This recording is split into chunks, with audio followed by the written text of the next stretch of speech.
Okay.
All right, welcome everyone. It is July 16th, 2024. This is the Board of County Commissioners briefing agenda for Tuesday at 9 a.m. Just for the record, it is 9:02. Let the record reflect that Commissioners French and Kearns are in the conference room. Commissioners CUNY and Waldriff are traveling with a NACO conference. And we expect to be joined by Commissioner Jordan shortly. To lead off today, we are joined by Doug Chase, our Parks, Recreation, and Golf Director, and he's going to give us an update. So take it away, Doug. Thank you. Good morning, Commissioner. Accompanying me today is our Park Operations Division Manager, Kurt Chambers, and Dan Moss, who is our Natural Resource Specialist. And Dan has been very busy in that role. He helps provide stewardship, care, maintenance, operations specific to our conservation futures properties, along with other natural areas. But he has a great presentation he's put together here. and an opportunity for us. So with that, I'm gonna turn it over really quick, keep them on track. Dan? Do we have that PowerPoint available? Pull back up. Hold on a second.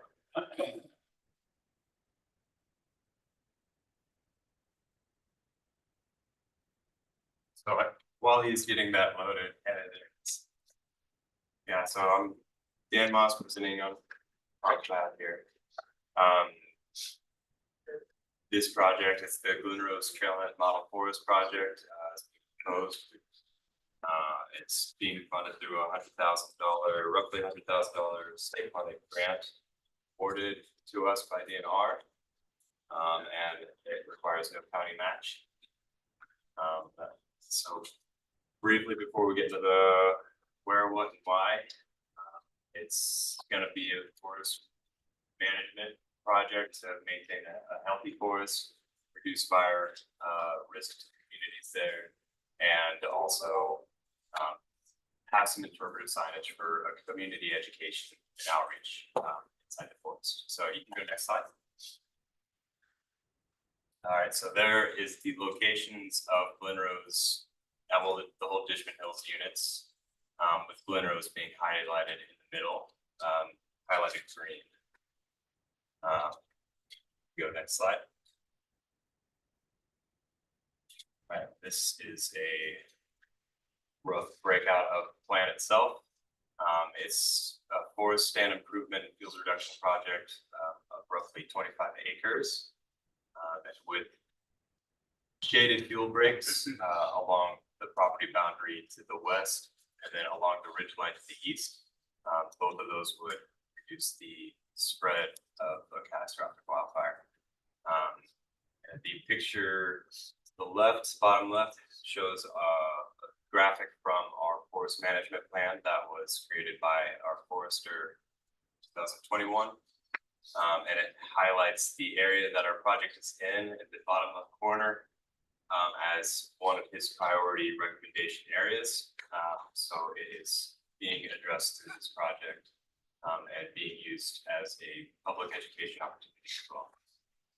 With the area smaller highlighted project work area at the bottom right there. Okay, you can go next slide.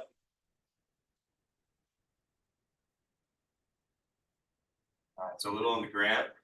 It's being funded, being awarded through the Department of Natural Resources, the Urban Community Forestry Division. And the goal of the grant is to tie in forestry or tree management into a community project that will benefit the overall area.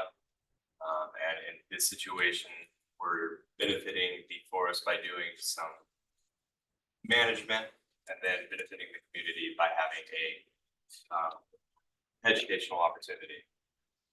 And then in the right corner there, you can read the goals of our grant that was highlighted in the application. Establishing a model forest for community education, complete needed fuels reduction on a high-risk area of public forest, and install interpretive signage to educate park users on proper forest management. Okay, next slide.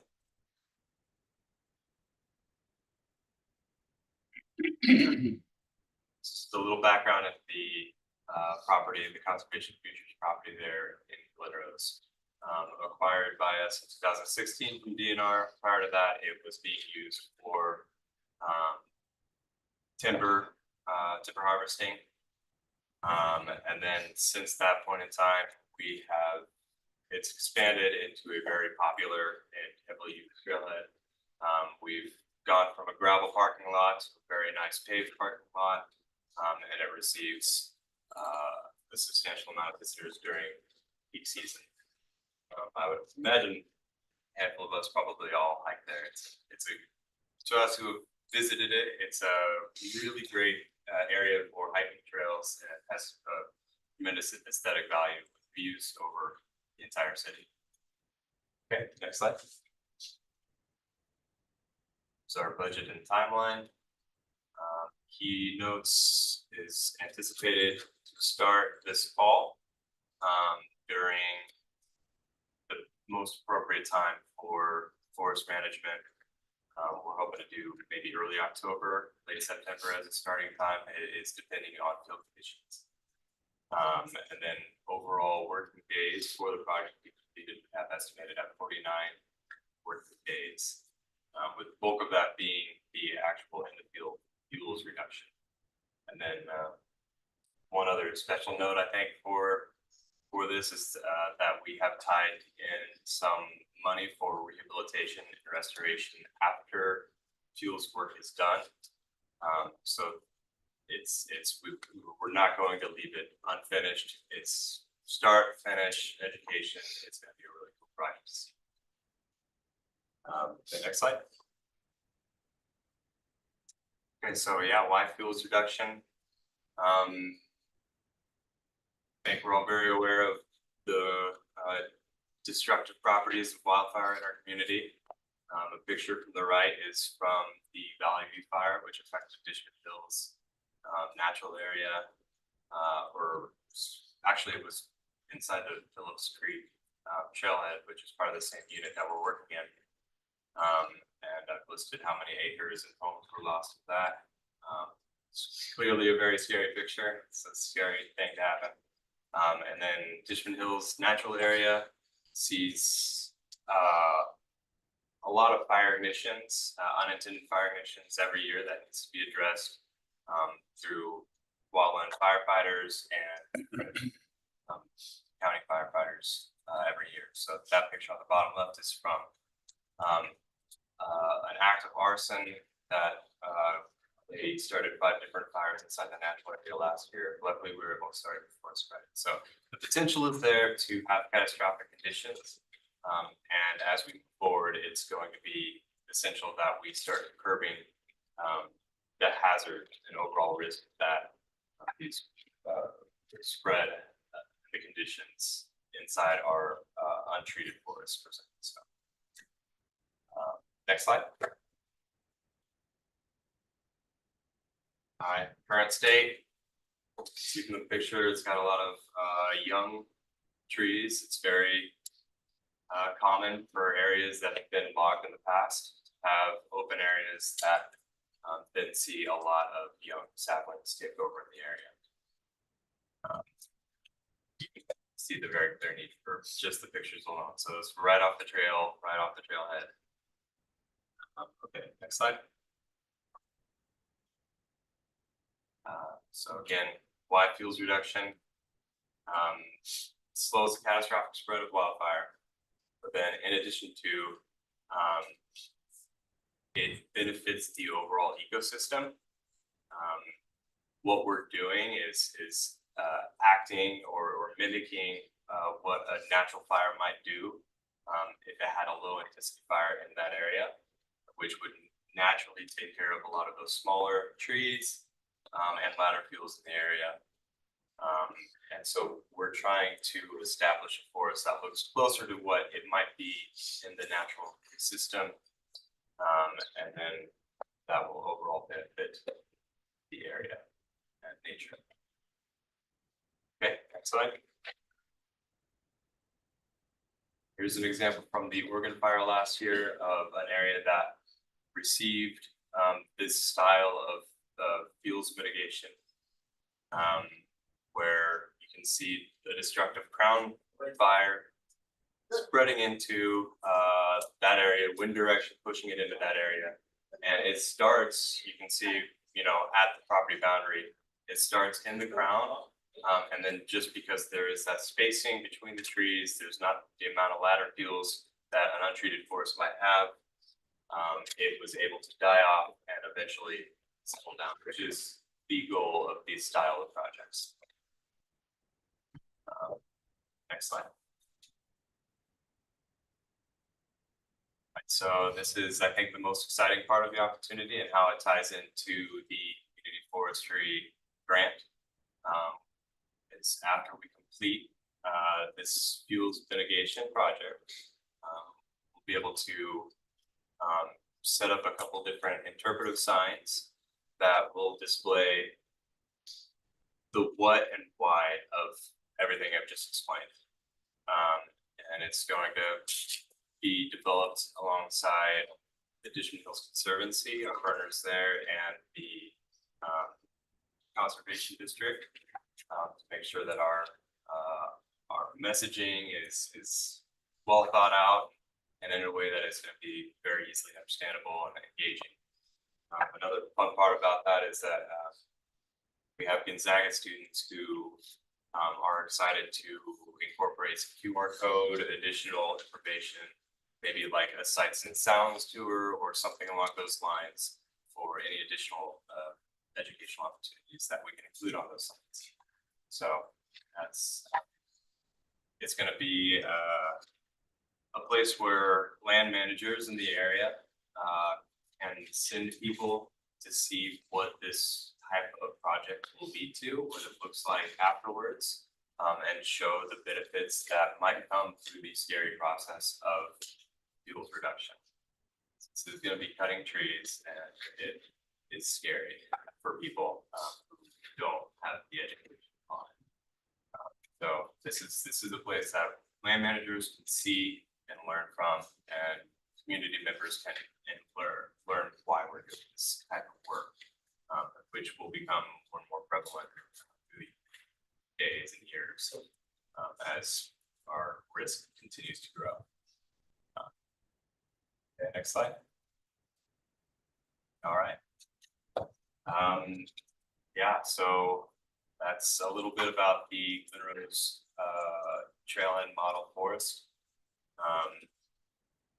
Again, it's one more time, it's a place where we're going to be able to send people to see healthy forests. We're going to be able to stop the catastrophic spread of wildfires, or at least slow that intent, and benefit the overall health of the ecosystem there in that area. And this is going to be on the agenda for the legislative session next Tuesday to be signed on, and we're hoping that commissioners will approve the grant award of $101,000 for this project. So with that, I'll open the floor to questions. And thank you for your time. All right, any questions? All right, thank you very much. Thank you all. Thank you very much. All right, Sean is up next.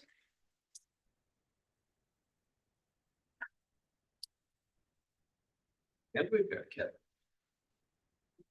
Hi everyone, I'm Kevin Norris, Director of IT. With me today is Sean Dimitrovich, Assistant Director of IT. Sean is, he manages our budget. He does all of the management of all things technical within IT.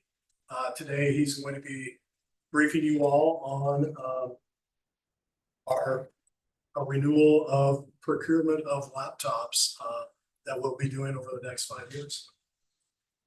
Morning. We're here today to talk about the Lenovo contract renewal. IT is asking BOCC for approval for a Lenovo PeopleSoft contract to piggyback off a state contract. Your business class laptops for Spokane County. Next slide, please. So, what is a business class laptops? Got a little slide here for business versus consumer. Business class laptops are designed and intended for business use and optimized for durability, longevity, security, mobility, and longer active periods. Consumer grade laptops are laptops that are designed for casual home use, watch movies, browse the web, social media, and often focus on aesthetics and unique features. Next slide, please. So why should we go with business class laptops? They're slightly more compared to an average consumer class laptop that's like $600. But if we were going to bring the hardware on a consumer grade laptop up to what we can get with a business class laptop, we're going to have to first upgrade the Windows license to a Pro version. CPU is usually not up to standards. We're going to need to upgrade the CPU. It doesn't have the same security features that a business class laptop does. Doesn't have an Ethernet port, and that's important for how we deploy software and operating systems onto these business class laptops. We'd have to upgrade the RAM, and usually the warranty is subpar, so we'd have to upgrade that. So If we're gonna do all the consumer upgrade laptops, they're about an extra $925, which actually pushes that cost past what we would pay for the business class laptops such as Lenovo. So it's gonna be more expensive and not near as durable or reliable. So next slide, please.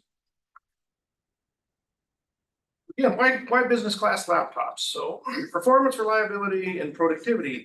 Manufacturers optimize these business class laptops for higher performance, reliability, power, and more efficient batteries to keep up with a 40-hour work week. They prioritize features such as enterprise-grade security features for hard drive encryption, fingerprint readers, advanced multi-factor authentication. They offer more ports such as HDMI, USB, Thunderbolt ports. The longevity and durability. They're better suited to handle working from home, travel, and mobile workforce. They're sturdier, they're water and dust resistant. They're built to withstand the occasional drop or knock. They're also designed for long-term, all-day use. Basically, so companies don't have to frequently upgrade their entire fleet of laptops. Manageability. They're easy to maintain in large numbers because the designs don't change very drastically from year to year, which is huge. They come with an onboard network card, which our techs use to deploy a custom image. A custom image is, you can kind of think of like a clone. We have a master computer. We clone that. We use the network port there to deploy that to each laptop. They also support centralized management tools for software updates, security patches, and remote troubleshooting. They come bundled with Windows Pro rather than Home. Home Edition, we can't connect it to our domain like we have here in Spokane County to the secure network. So long-term cost savings, while business class laptops may have a slightly higher upfront cost, they're designed to have a longer lifespan and lower total cost of ownership compared to consumer grade laptops. Their durability, reliability, and their ability to be repaired can result in fewer repairs and replacements over time. For security, they come with enhanced security features such as biometric authentication for fingerprint readers, trusted platform module chips, which we use with BitLocker. That's a drive encryption, and to deploy Windows Hello for business and secure remote management options. Some industries even have regulatory requirements or security standards that mandate use of enterprise-grade hardware for security purposes. And then finally, for support and warranty, they often come with dedicated technical support, longer warranty periods compared to consumer laptops. Service options also vary between business and consumer laptops. Manufacturers often have separate service channels just for these business class laptops. They often come with a 3 to 5 year warranty, while a consumer laptop may come with limited 1 year warranties. So you have to upgrade those. And then IT can work with leaders and departments that have issues with the weight of these Lenovo laptops. We can work out where you can get a tablet or a lighter laptop. Some Lenovo brands, they don't have the 10 keys, so they're smaller, more compact, less weight. Next slide, please. So based off our current inventory of 1,463 laptops, I kind of broke this down, what we would need to replace every year for 5 years. This assumes a 3% cost increase year over year, equates to about 293 laptops per year, total contract amount of about $2.024 million. Budget impact on that is be 64% to the general fund coming out of the tech plan and 36% other fund. Now, whether we actually get to replace 293, that's another story, but this is what the forecasts are. Next slide, please. So why Lenovo? This also assumes a 3% cost increase year over year on vendor comparisons. The average cost of a Lenovo laptop over 5 years is about $145 to $547 cheaper, depending on the vendor. Lenovo saves $211,000 to $800,000 over 5 years, depending on the vendor. Lenovo offers the best warranty with 3 year premium warranty that comes standard. Other options there from other vendors are 1 year's limited. Some didn't even list them, or Dell was 3 year hardware only. So compared to the other vendors surveyed, Lenovo has the best overall price and warranties. Get the best bang for the buck there. So next slide, please. So if we were to implement our one device policy, how would this affect laptop deployments? So a 5-year laptop forecast, we've kind of determined there's about 562 second devices. If we assume that 50% of these be removed were laptops, we take 281 laptops out of service countywide as they age out and come to end of life. 56 fewer laptops would need to be replaced annually, 281 over the 5 years. The annual savings is roughly 73,000 to 82,000, with a 5-year savings of 388,000. More devices were laptops are removed from the inventory, the savings would go up. So, next slide. Pretty much brings us to the end. Anybody have any questions? Any questions? Nope. It's like we're good. I appreciate your time and hopefully you find it to approve this next week. Appreciate it. One thing Thank you. I'd like to add to that is that one thing we didn't cover in cost savings is that with consumer grade laptops, with all the upgrades we'd have to do, that's tech time that is spent doing that. And we didn't even cover what the savings there would be without having to do that. Our tech time is valuable time that wouldn't be spent helping users out in the field. It would be spent upgrading consumer laptops. So just one other item to think about considering this. Thank you. Okay. Thank you. Thank you. Right, Under Sheriff Ritchie, we've got you for the next 3 items. 3 items, yeah. Good morning.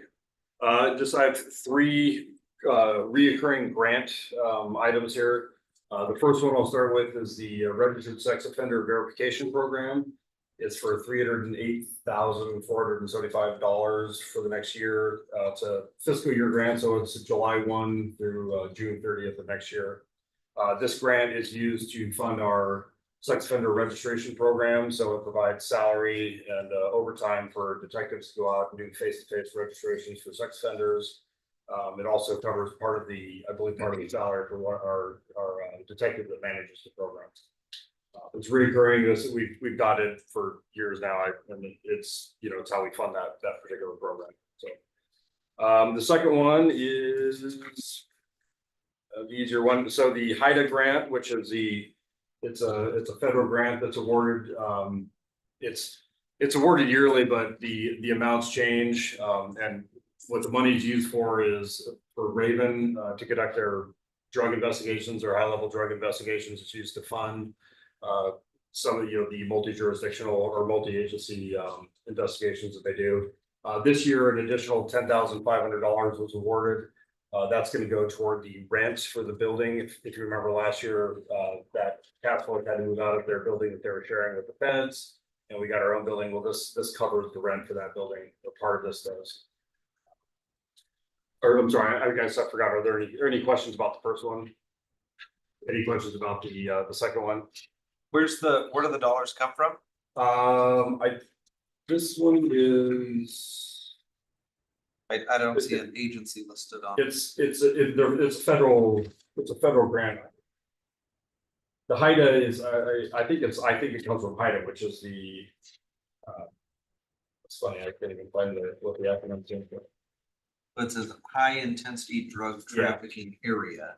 That's a federal program that the feds distribute money all over the country to for people or for agencies that have task force. I think it's specifically for multi-agency task force. Okay. And I believe we've gotten that grant has funded that program for at least a decade, I believe. So the next one is the Department of Ecology state grant for our bomb squad.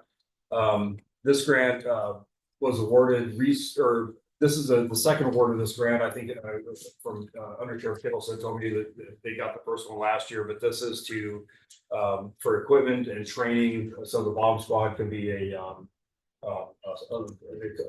spill prevention, preparedness, and response equipment capable. So which means that they can equip their bomb robots to go into areas where contaminant has been spilled in public. to test and to keep people out of there, to monitor the situation. It was a pretty competitive grant. He wanted me to emphasize that he received a perfect score on his application, like he did last year. And so this is for $202,000 to continue funding that program for updates and equipment and for salary and that sort of thing. So. Any questions for Under Sheriff Ritchie? Okay, And there's no match on that one at all either. So it's not for partial replacement of equipment. It funds it. all right. Thank you very All right, much. thank you. All right, Matt Zerkor. I think you've got several here in a row too. Yes, traffic code revisions. Yes. Okay, well, good morning. First one we have is for Quinemos Road.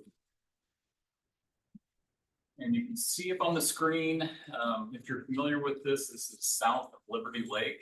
It climbs up a pretty high ridge. It has a spectacular view. That's the problem. People like to go park there. And there's been a lot of, we'll call it mischief. There's been young folks parking there doing all kinds of unsavory things, and law enforcement has had to be called out a lot. And this is actually where the request comes from. I think I mentioned before with another parking request on Fruit Hill that we're trying to support law enforcement. We don't want to put no parking signs everywhere. We have tens of thousands of signs to maintain already. We're not looking to put them everywhere. But when they have a challenge with enforcement, we're happy to help support them with that by making this no parking. That's really the cause of this. And we've tried all kinds of different things up there because it is a very beautiful view, and people not doing savory things like to go park up there and take a look at the view. But unfortunately, it's just not gone anywhere productive. So we're proposing no parking along this section, and hopefully that'll help stem the problem, or at least give law enforcement a tool to they do have to come out. Any questions? Okay, next one. So this is a section out in the Far Valley. Next slide, please. And you can see up on the map, we're in Otis Orchards out here. You can see the roads that we're proposing to have no trucks put on, or kind of a little grid of roads, and they're all old light bit roads. They were not structurally designed ever to take heavy truck traffic. They're residential in nature. And it's become a little bit of a cut across for heavy trucks, mainly due to how hard it's become to get on and off Trent. I think if you've driven Trent, you'll know that it's a very difficult road for trucks in particular to get out on. So we empathize, but there's been this originated with some neighborhood complaints. I think Commissioner Cooney might have heard from the gentleman out in this area at one of our public hearings. And we agree, frankly, we want these roads posted because they cannot take truck traffic. They will break apart. These are local access. There's no money to repair them if they come apart. So that's the proposal. Happy to answer any questions on that. Okay, next slide. All right, next one is Rudder Parkway Road. Next slide, please, Ron. And you can see here, this is down by the Little Spokane River and the park area, and people, it's obviously a very popular place. People love to go out and enjoy it. Parks Department has a number of trailheads and parking areas. They're actually proposing a new one kind of towards the north end of this red line. And that's stimulated this need for additional parking. Currently, we have the south half of that red line with no parking signs, but they've never been legally adopted. So they're not legally enforceable. So we want to clean everything up and post this whole thing, no parking. It's a very beautiful area and very popular, but folks walking along the side of the road, if you've been out there, it's very narrow. It's not safe for people to be walking and crossing the road randomly. Very poor sight distance in a number of areas. So that's what we're proposing for this. Happy to answer any questions. Okay. There's one more. This is Wellesley Avenue. And you can see here, this is along Plants Ferry Park. That's the green area to the south of the red line. And this has kind of been building for a while. Upriver is not wide enough to park on. And during significant events at Plants Ferry, the overflow comes out onto Upriver, and you get kids darting between vehicles crossing the road. Just not a particularly safe situation. And we've had a neighbor that was very concerned for a long time, but our traffic engineer agrees, it's just not a good setup. We're gonna post it, no parking. I think Parks has plans to expand their parking too, so we're hoping that will help stem the tide of the need to park out on upriver anyway. Questions? Okay, that's all I got. All right, sit down. Deborah Perkins.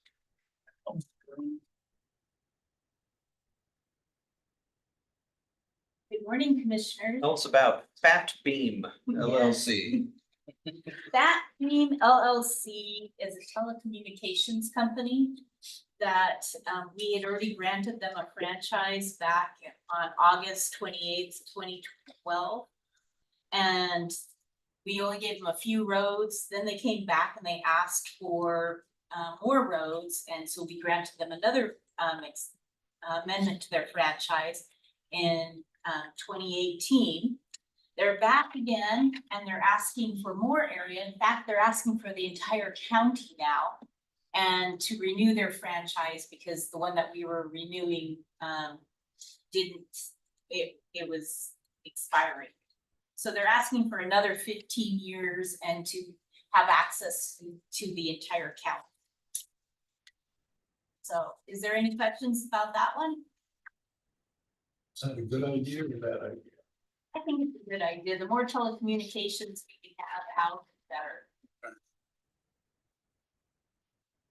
Then the next one is Nikon. Commissioners, I'll also have one comment on this, in that every time we do update a franchise agreement, there's usually something we've learned. There's a language that we use to strengthen the county's protections on it and increase the responsibility of the provider. That's true. And in fact, in these, we've added a pole length so that they had to go through now instead of staying on Avista's poles when Avista is replacing a pole. They now have to move to the new pole instead of remaining, so that we have two poles in the right of way instead of one. So that is a change that has been made to these franchises this year. Nightcom is also asking for just, their franchise is still active and stuff. They just need to add more roads to theirs. They're up by Deer Park. And they just need some more roads up there. They're just staying there. They're a smaller outfit. Is there any questions about Nikon? And then the last one is Zayo, sorry. And they already had a franchise that had covered the entire county and they need to renew their franchise. So it's just a renewal. Any questions? Well, thank you. Thank you. Okay. Knock those off, and we're Lewis Graff. Morning. All right, morning. So we've got a couple items kind of linked together here. The first is the Millwood sewer and local agreement. And the county and Millwood have had an agreement since 1992. And things have changed over the years. So background, Millwood, they have their own collection system. So they run and operate all of their own pipes, and then they discharge to our county interceptor in a few different spots as the county interceptor goes through Millwood. And kind of call them a wholesale customer. So they have historically paid for treatment differently than most of a regular county customer would. They just paid for treatment. And so we're wanting to update the agreement. And we've talked to them about a phased approach to charges. So go to the next slide, please. One of the major points of the agreement changes is the wastewater treatment plant charge. The city customers or the city themselves, they've never paid any wastewater treatment plant charge over the years. So normal county customers they do pay this charge. This is for capital costs, like at the city's plant, the county share for the city plant upgrades, and then also for building and upgrades to our own county plant, and then major interceptors and pump stations. And so Millwood has never participated in that, and so that's one of the major things we wanted to adjust or change moving forward. And next slide. So this, go ahead. Does Millwood know that we're going to be charging this additional charge? Yeah, we've been in conversations for about over a year about this, negotiating and trying to get them to come along. And their city council has agreed to this. Okay, so the wastewater treatment charge, the county customers right now, I forget what the exact number is, $16, $17 a month is what a normal county customer pays. And so we've come up with this approach as a ramping up of this wastewater treatment plant charge. So they would start this year at $4 per ERU, and then it goes up to 8, and then 12, and then 16. And so basically in 2028, they would get caught up and pay the same rate as other county customers. So that's the ramp up of the wastewater treatment plant charge that we've come to agree with them. And then the treatment, also the 1992 agreement is based on the cost to treat the sewage at the city's Ripwith plant only. And just based on how much flow that we treat at our own plant, the cost to treat the flow at the city's plant is less than it is to treat it at our plant. And in reality, the flows get mixed together, and all of the other county customers pay what we call a blended rate. Everybody pays the same. Your general county customer is basically the blended rate of the cost of the city plant or the county plant. And so we're proposing that Millwood would pay this blended rate, and there's also a ramp up to get them basically current with the rest of our customers. And it's roughly a 10% increase per year to ramp them up, so that they would be caught up in 2028 as well. Slide. And this is just a table kind of showing the comparison. The top of the table would be the Millwood costs as they're proposed through 2028, and then the second part of the table is what the county customers are paying, now through the projection of 2028. So you see that over 40 years or so, the Millwood customers would be paying roughly the same amount for sewage treatment and disposal as the rest of the county customers. Next slide. And then this is the annual projection of the payments that Millwood paid roughly $15,000 last year, projected to pay $20,000 and some this year, and then by 2028, their total payments to the county would be roughly $43,000. So it's a pretty substantial increase for them over time, but it does kind of bring them in alignment, with the cost that the rest of our customers pay for collection, treatment, disposal.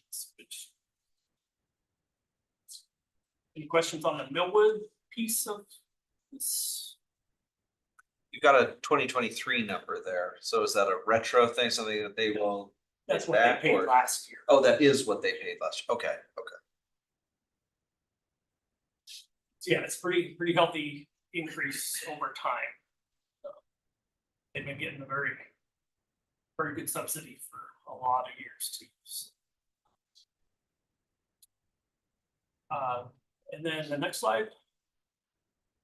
So related to this change is the Liberty Lake Sewer Water District. There's less than 300 connections that we treat their sewage. And the 2016 agreement, it was based on the cost to treat at the county treatment plant only. And so that, again, that's a higher, different rate than it costs to treat sewage at the city's plant. And so just to kind of bring everybody to the same level playing field, we're proposing to calculate this blended treatment rate that we would also apply to the Liver Lake Sewer Water District customers. So their rate will actually go down based on paying this blended rate instead of paying the cost of treatment at the county plant only. They've also agreed to this. They don't meet until next month, and so they got verbal agreement from YG Adams over there that they're on board with this, and it's a good deal for them. It's a decrease to their rate. So, Millwood City Council has already voted to approve propose that interlocal agreement. So that'll be on the legislative session for your approval next week. And as Lucius mentioned, Lily Lake, they didn't meet in January or July. That would miss them by a day. And so that'll be next month that you'll see the Liberty Lake one, but it's kind of doing all the same thing at once. So we want to bring them together. So on the Millwood one, that cost adjustment is just us recovering our costs for operating, treating their wastewater. It's not a tax, or what I'm trying to do is make sure that we're not doing the same thing to Millwood that the city of Spokane is trying to do to us, and levy a tax as opposed to recovering actual cost. Well, there's two components to it. The short answer is no, there's not a tax component to it. Right. There's the treatment cost. That's a true calculation of the entire system, all 11 million gallons a day or whatever that we treat between ours and the city plant. We true that up based on what our final costs of the city are, as what our costs are. That's the treatment rate. Then there's just the capital component to it, where we're paying off debt at the treatment plant or upgrades at Brookwood and planning for future capital. Okay, thank you.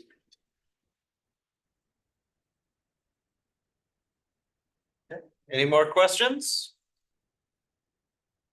Okay, we move on. Thank you. Okay, that's it. All right, thank you. All right, next up, we have Lindsay Chapman. Talk about revenue sharing plan between Sure. Waste Management and Washington Utilities and Transportation Commission. I have a question. At one time, we had a conversation about putting solar panels out of the wastewater treatment facility. And where is that conversation in? Now, are we still pursuing that, or kind of back away from it, or? So we were pursuing 3 different options. We did an investment grade audit for 3 different energy options at the treatment plant. One was a solar field, one was low head hydro in our outfall, and then the other was a renewable natural gas program. All 3 were wildly underwhelmed. Did not pencil whatsoever. We can come back and do a briefing on that. Frankly, we were not impressed.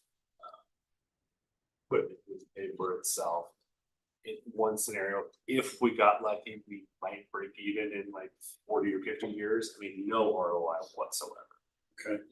Even with some of the tax incentives that we were available for, some of them we actually weren't eligible for, that McKinstry maybe didn't understand or let us down a path that they couldn't expect. But the audit came back as a big dud. Okay. All right, thanks. Morning, commissioners and staff, thank you so much for your time. I know our solid waste section has been in front of you a little bit this year. And that's around the transfer station operation and all the changes. But, we are still the administrators of the Spokane County Regional Solid Waste System. And as part of that, we do continue to offer education outreach to our residents. And so part of that is providing waste reduction education outreach to our member jurisdictions as well as unincorporated Spokane County. And so one of the reasons I'm here today at this point is because we have a revenue sharing plan that helps us fund education outreach to unincorporated residents who are WM customers. And so the last time this plan was signed was 2 years ago. It's a biennial plan. The board had a slightly different makeup. Kyle wasn't on as public works director. So he thought, and I agree, it's a great opportunity to just update you guys on how this plan works and the benefit it has in our community. So the revenue sharing plan, it's allowable by state law. The plan is actually held and submitted by WM to the UTC. And the UTC regulates all the haulers who are doing business in unincorporated county. By state law, the plan has to be in alignment with our Spokane County Comprehensive Solid Waste Management Plan. It lines up really well with some of our goals on education and outreach, having flexible and adaptable services. It also represents an example of the type of local focused public-private partnerships that we want to foster. So because it occurs in Spokane County, Solid Waste is an advisor to this revenue sharing plan. We meet regularly with WM staff to collaborate on content, proofing of the plan's education outreach materials that are given to residents. So we've been working on revenue sharing plans with WM since 2018. So we're going into our 4th biennial. So what does it mean to be a revenue sharing plan? Next slide, please. The plan is funded by WM retaining 50% of the revenues from curbside recycling customers recycling. So what that means is that the recycling market is volatile. The budget fluctuates every year. WM is responsible for staying on top of that budget. So over the past 6 years since we started these revenue sharing plans, we've seen a fluctuation of 85 cents per month per household up to $1.25 per month per household that is retained revenue by WM to fund education outreach. So at the higher level, that's about $15 per year. Depending on how fancy you like your coffee, that's 2 or 3 coffees a year or a couple boxes of cereal per year. WM is responsible for managing this budget. They adapt the education outreach offerings based on the fluctuating budget. They oversee the staffing, contracting out of services, graphic design, and then modifying all those contracts and plans based on the fluctuating market. Next slide, please. So I'm going to run through the 5 tasks that this plan funds. This first task is called knowledge sharing. It's our broadest reach category. And all of these tasks are focused on encouraging correct item recycling as well as reducing recycling contamination or getting people to not throw away their aluminum cans in the garbage and put them in recycling instead. So like I said, this is the broadest reach. We can do things like cart tagging, where WM can place a small flyer on the handle of a recycling cart. And on one side, it shows you the items that should be recyclable. On the other side, it shows you items that probably shouldn't be in there, like bagged recyclables. This spring, we did a focus on some of the safety hazards we're seeing. So please stop throwing in sharps, needles, batteries into your recycling. Those do not belong there and present a hazard to all staff handling that material. We also take out, by we, I mean WM, we are the advisor, take out ads, print ads and digital ads with spokesman review, KHQ, CREM. And we know that these are reaching more than just unincorporated residents, but it's the same idea of any marketing campaigning. It's the spillover effect. So our primary audience is unincorporated residents, but we know that there are ads that are reaching other residents as well. The image on the right there is, WM has developed a Cartwise app. So if you're a WM customer, you want to know exactly what item goes in which bin. It's a game type app. It's kind of fun, actually. You can look up different items and it'll show you which location or which cart those items should actually be deposited into. Next slide, please. WM also provides to unincorporated county residents a beefed up recycling guide. So generally, recycling guide only includes a calendar of when your recycling is going to be picked up. And they send out to all their residents, you know, here's what should go in recycling, here's what should go in organics, and then trash. And then the page that I love the most, because we own and operate transfer stations, is a page on household hazardous waste.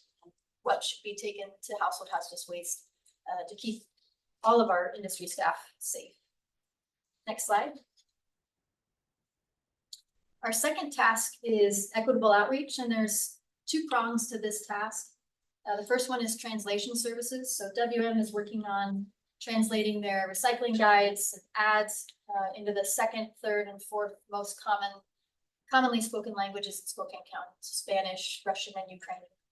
And the second prong of this task is promoting the waste reduction work done by some of our local nonprofits that have more of a niche focus, if you will. So this ad here was a promotion for a Mend It Cafe put on by Spokane Zero Waste. So they found volunteers who had sewing skills and mending skills who were at this event helping teach people who didn't have any of those skills how to mend garments, so that way that garment doesn't have to be thrown away. They can actually mend it and use it for something else or wear it again. Next slide.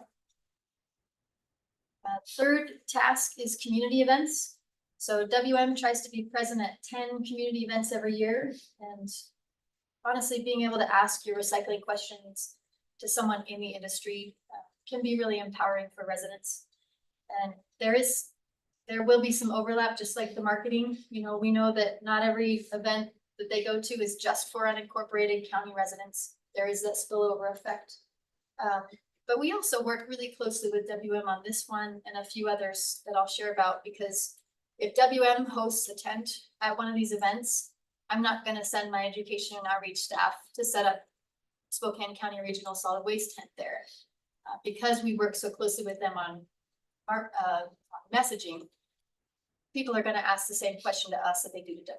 So this allows us to actually reach more events throughout the county and be present more frequently. Next slide. This is the fourth task, and I'm not supposed to have favorites, but I think this is my favorite. WM visits over 40 classrooms every year, does hands-on workshops for kids, mostly in the elementary school ages.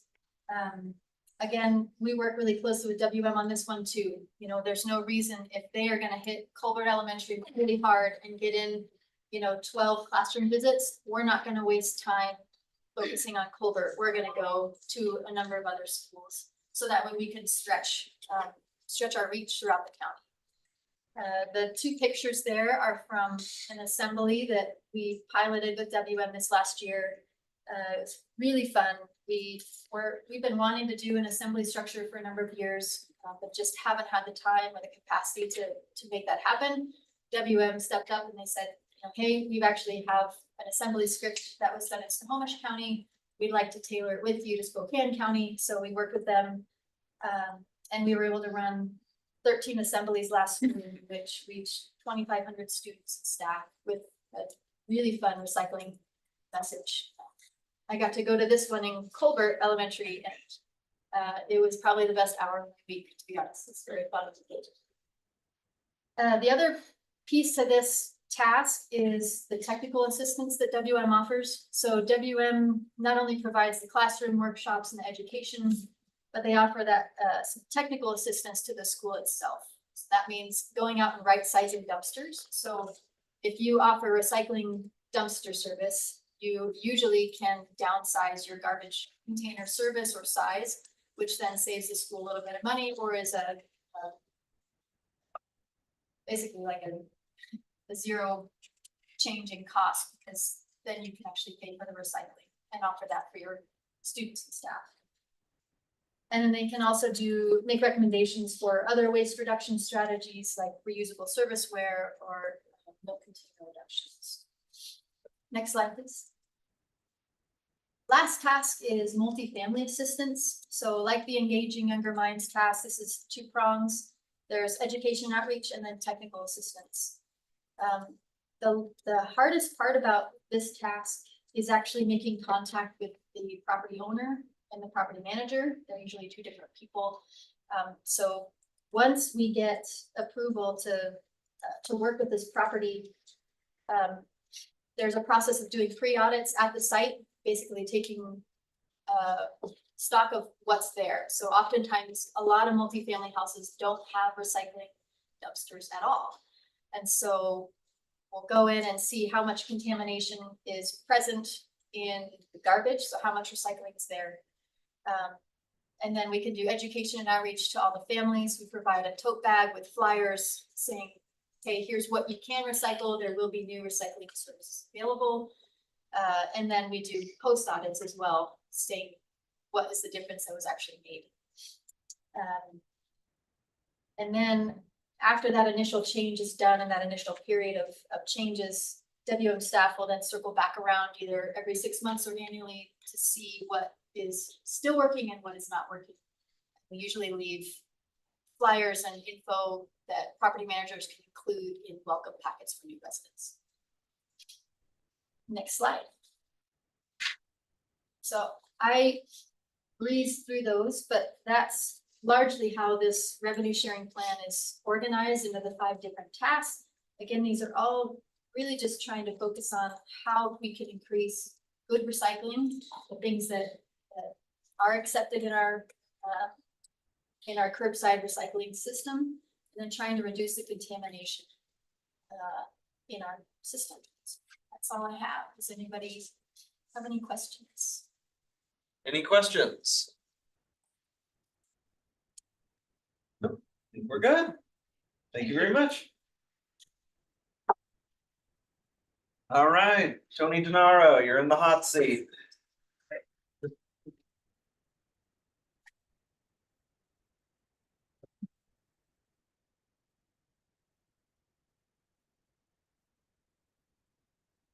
All right, so I'm here today to recommend that the board consider adopting an update to county policy. The background is that the legislature created a new exemption for certain information that is held within personnel records, an exemption for the Public Records Act that would allow agencies to make redactions to certain personnel records and records that are exported from personnel databases like PeopleSoft. This exemption is a little more complicated than past exemptions. It requires the agency to gather some documentation and a sworn statement from individuals before they can be eligible for that exemption. The exemption is specifically to protect the personal information of victims of domestic violence and stalking and similar types of situations, and also for people who have dependents living in their household who are also victims of one of those situations. So I worked with Human Resources to come up with a procedure to administer this new exemption, and the procedure is outlined in this policy, basically. So because it's going to require a procedure, the Human Resources Director felt it was best to have a policy in place that outlines that procedure, which I believe I submitted to you.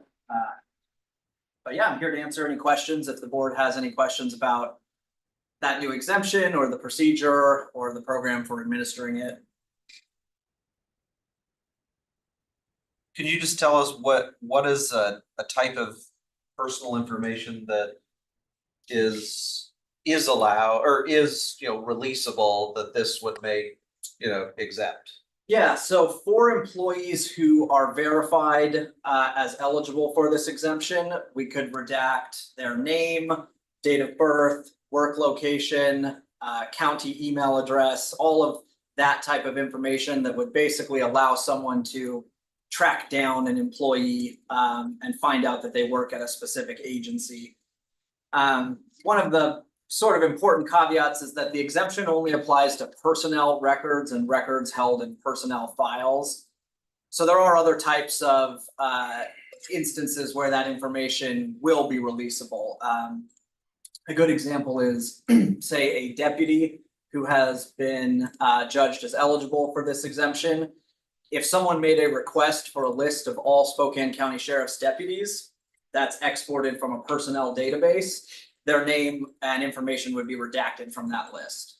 But a police report for which the deputy was the arresting officer and their name appears in the police report is not a personnel record. That's a record of the agency conducting regular agency business. So it wouldn't come out in that situation. So it is tailored sort of towards these requests where people are requesting lists of individuals and trying to assemble a list of people who work at different agencies. Okay. And then one more important caveat is that there is a carve out in the RCW for members of the news media. So the exemption does not apply if the requester works for a separate legal entity which is engaged in media or news. Any questions, Commissioner Jordan? So the policy, if I'm understanding it, is basically that employees need to notify the county. So they have to take a step to let the county know that they want certain information withheld. Is that right? That's right, yep. So how is an employee supposed to know, or what's the plan to inform employees that they need to take that step? And is that something that will be done like as a general beforehand, announcement to everybody? Or will it come up kind of on a case by case basis in the context of specific public records requests, and then the public records unit can kind of look at what the scope of the request is and be thinking about whether this exemption applies? I'm just trying to figure out, how do we make sure that we don't have an inadvertent disclosure when employees have lots of things on their minds, and thinking about this ahead of time may or may not be a priority for them? Absolutely. Yeah, my plan was that once the policy is adopted, we can make the SharePoint page live. That is how the procedure for employees to notify the county is to fill out this form that is going to be controlled by HR. So that'll go into their confidential HR file. The reason we want it to go through SharePoint is because when you administer this policy, if you do everything by email, then you're creating a lot of emails that later themselves would be subject to redaction. So it would just be a lot more on the plate of the Public Records Office to redact those emails that relate to the administration of this policy. So what we've done is set up a SharePoint page, and my plan for communicating that to employees was to write an entry in the HR newsletter and run that for a couple weeks in the HR newsletter, advising employees of the existence of the new exemption and the procedure for applying for it or notifying the agency. And then also I was give a new employee orientation, a presentation during new employee orientation, where I talk about the Public Records Act, and my plan for new employees is to advise them with a slide during new employee orientation that this exemption exists. But then the agency does have, like you were alluding to, the ability to send third-party notice on a particular public records request if we have reason to believe that an employee may be eligible for this policy. We could still, under our discretion, send a third-party notice to advise them on a particular public records request, which is already our practice usually for any request where personnel records of a particular employee are requested. Do non-elected officials, do employees get notified like we do when we get a PRR? Do they get that same form? So, Yeah. where you fill out, location, office, computer, cell phone, all that. they get that same, no, so they would know if Yep. there's a PRR seeking something that would involve them, right?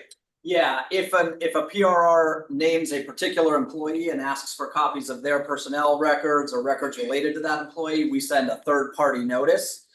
Which is a little different than the form you're referring to, which is a search verification form. But we also do send search verification forms when we have reason to believe that responsive records may be held outside of somewhere where we can electronically search. Okay.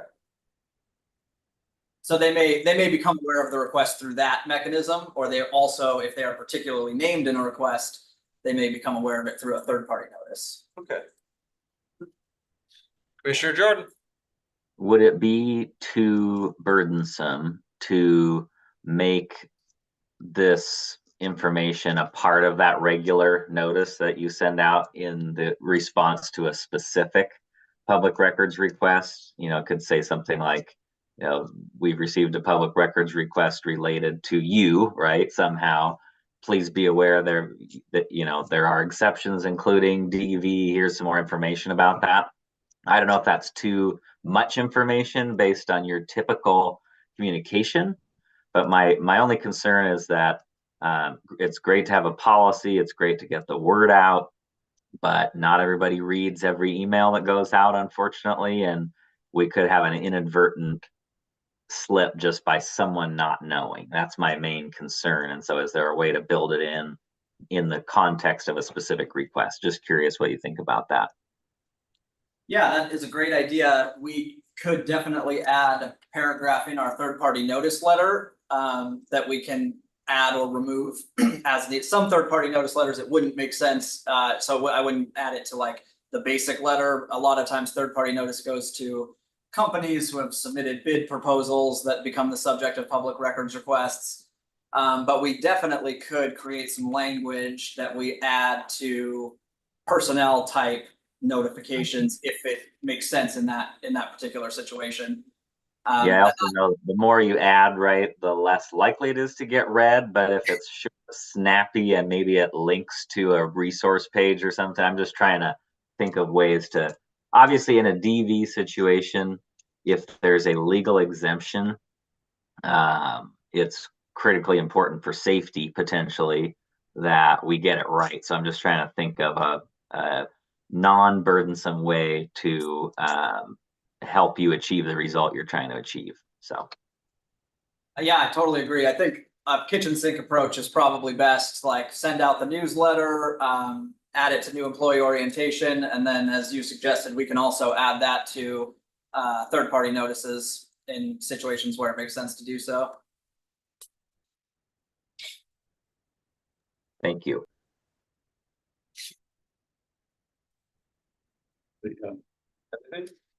Well, I have a comment, but I don't want to do it in an open meeting because it violates. I'll talk to you separately. Absolutely, I'm always available. Yeah. Okay. I can find a way to go around this, and that's what I'm concerned about is stopping a back door. But I don't want to publicly talk about stopping a back door. And it defeats the purpose. All right. Okay. Well, I think Great. that's it for questions. All right, thank you for your time. Thank you. All right, Scott Chesney, open space tax classification briefing. Commissioners, thank you. We have, this is a function that falls to us. It is not necessarily our core, it's more of an assessor's office task that happens. However, one of the requirements is that for this to go forward, there needs to be public comment and a public hearing, and so the planning commission holds that role and then forwards a recommendation to you. Once this is acted on, assuming it's acted on favorably, we transfer this to the assessor's office for ongoing monitoring. But you can see the basics up here of this conservation program. It's sometimes from the ag and sometimes from ag conservation.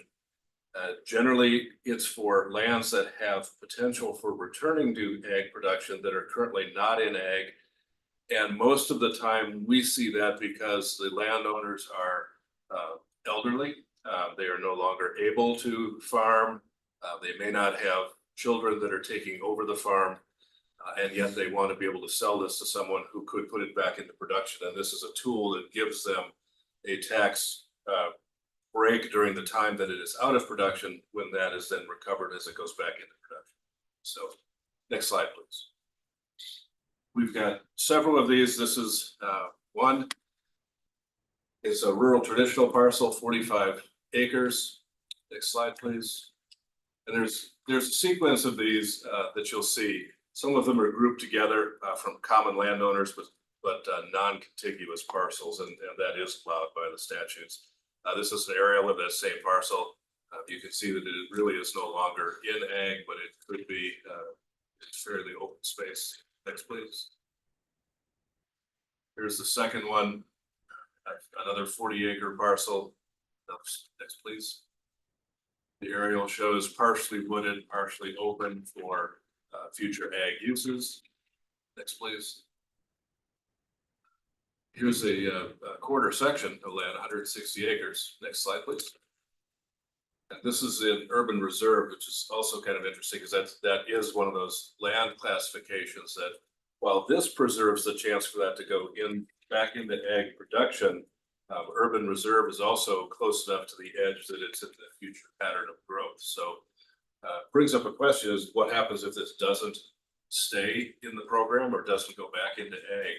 And what that means is the taxes that are deferred must be repaid at the time that actually happens. Well, there's a clawback if the landowner does not live up to their agreement. Next, please. Here's another pretty good sized parcel, almost 200 acres. And this is a group of non-contiguous parcels under common ownership. Next, please. Here, this one is more almost forestry than ag in this aerial. Next, please. The 91-acre parcel in rural conservation currently. Next, please. And you can see the open space ag where some of it has been currently done, some of it is fallow. Next, please. Third, smaller parcel, 22 acres next to a rural activity center as well.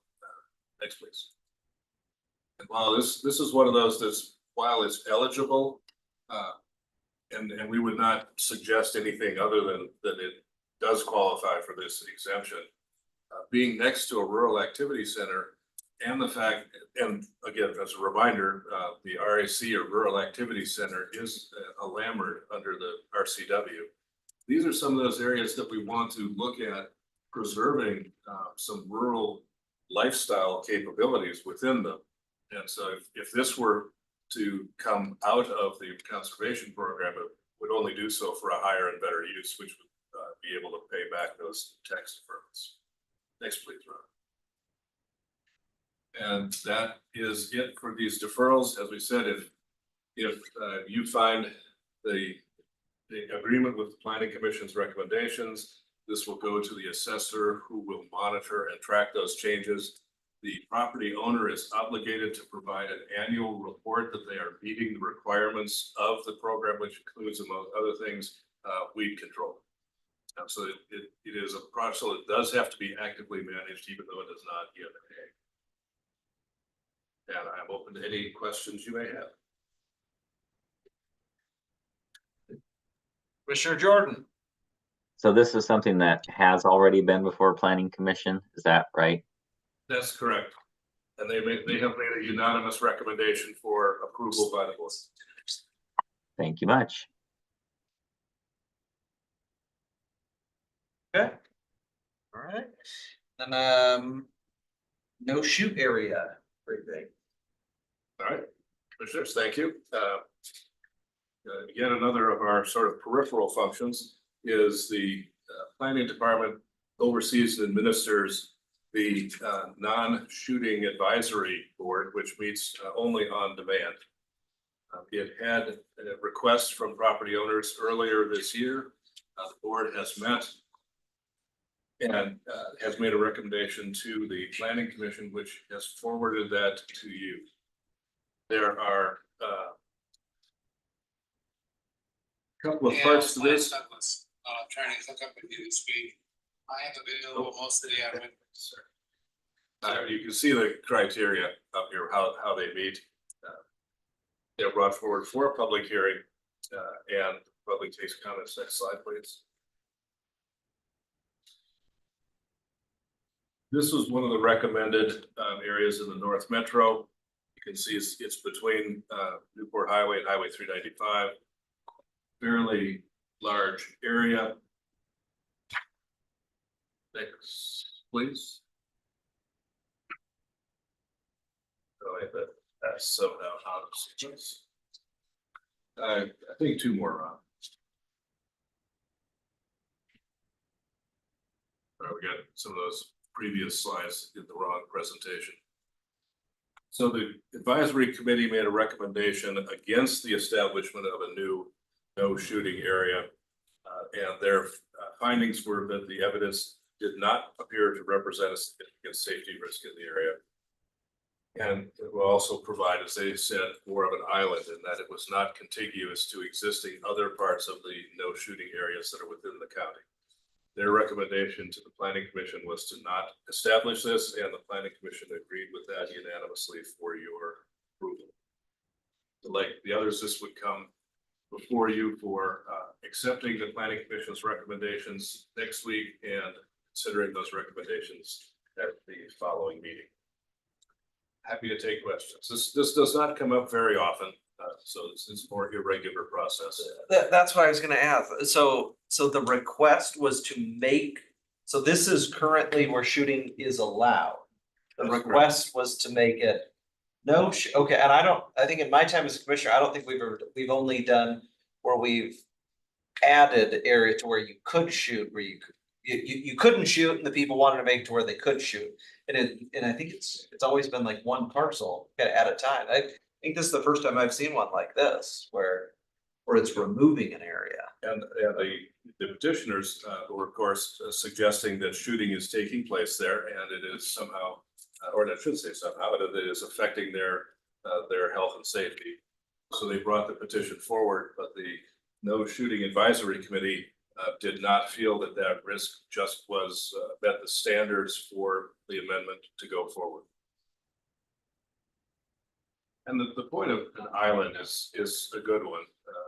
It's very hard to have a no shooting area that is only a few hundred yards wide when you know the range of any particular rifle is well past that. Okay. Commissioner Jordan. Where are the other no shooting areas, just generally speaking? I'm sure there's a map somewhere that I've not seen, but just curious what the typical area looks like that we would see. Certainly, and we will. Where you live. My question was for Mr. Chesney, just to clarify. Commissioner, I will send you a link to that. It's a fairly extensive area, but it is concentrated around the incorporated areas for the most part, and some of what we would call the interstitial areas between municipalities. As you get more into the rural areas, this is not a factor. It does tend to hug the boundaries of more highly populated areas.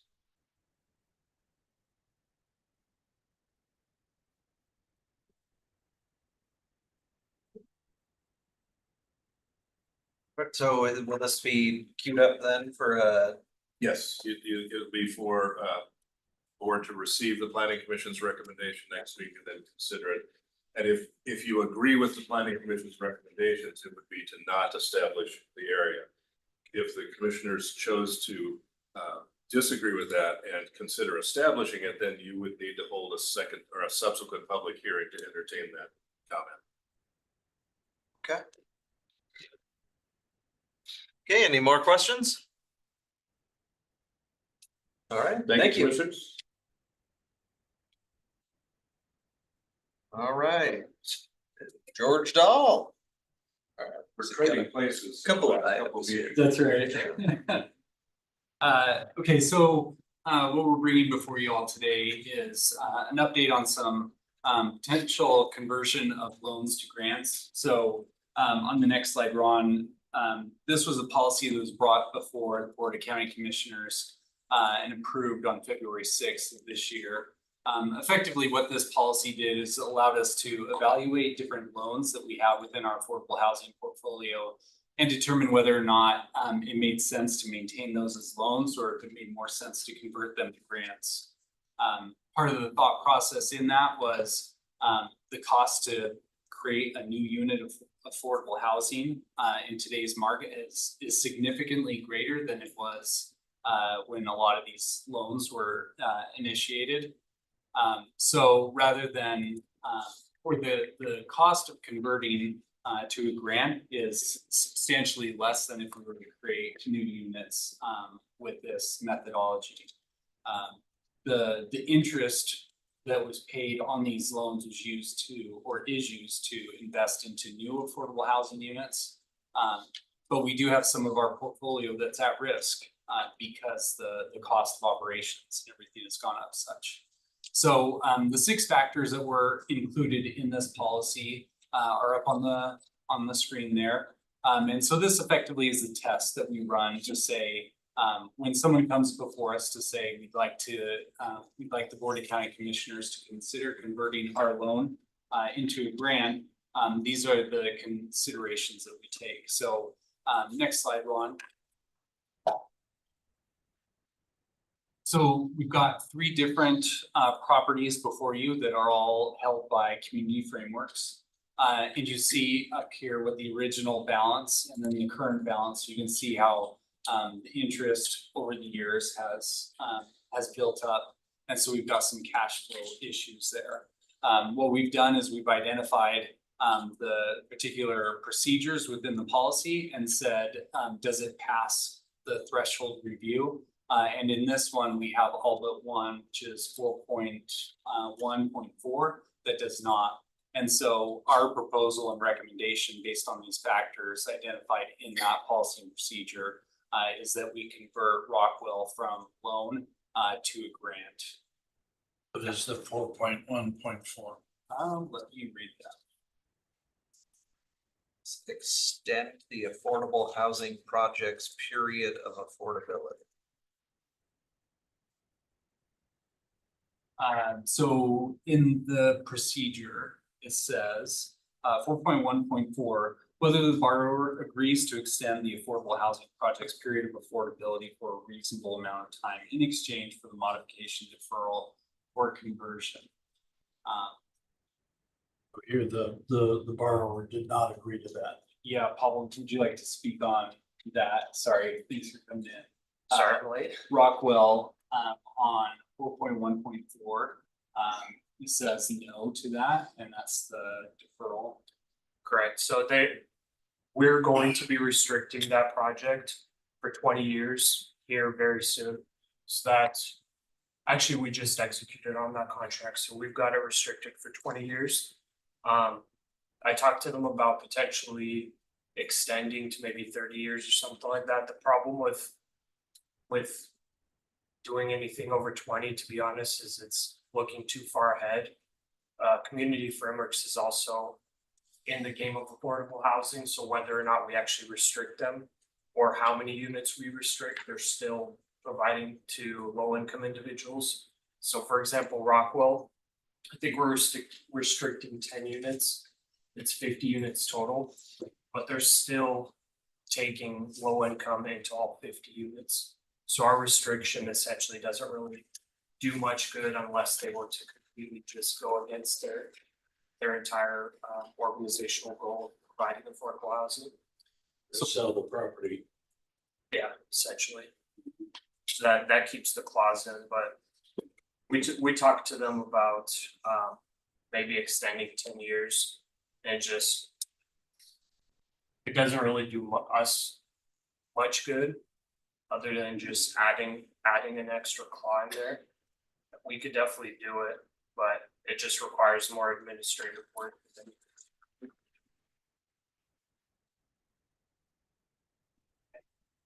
Next.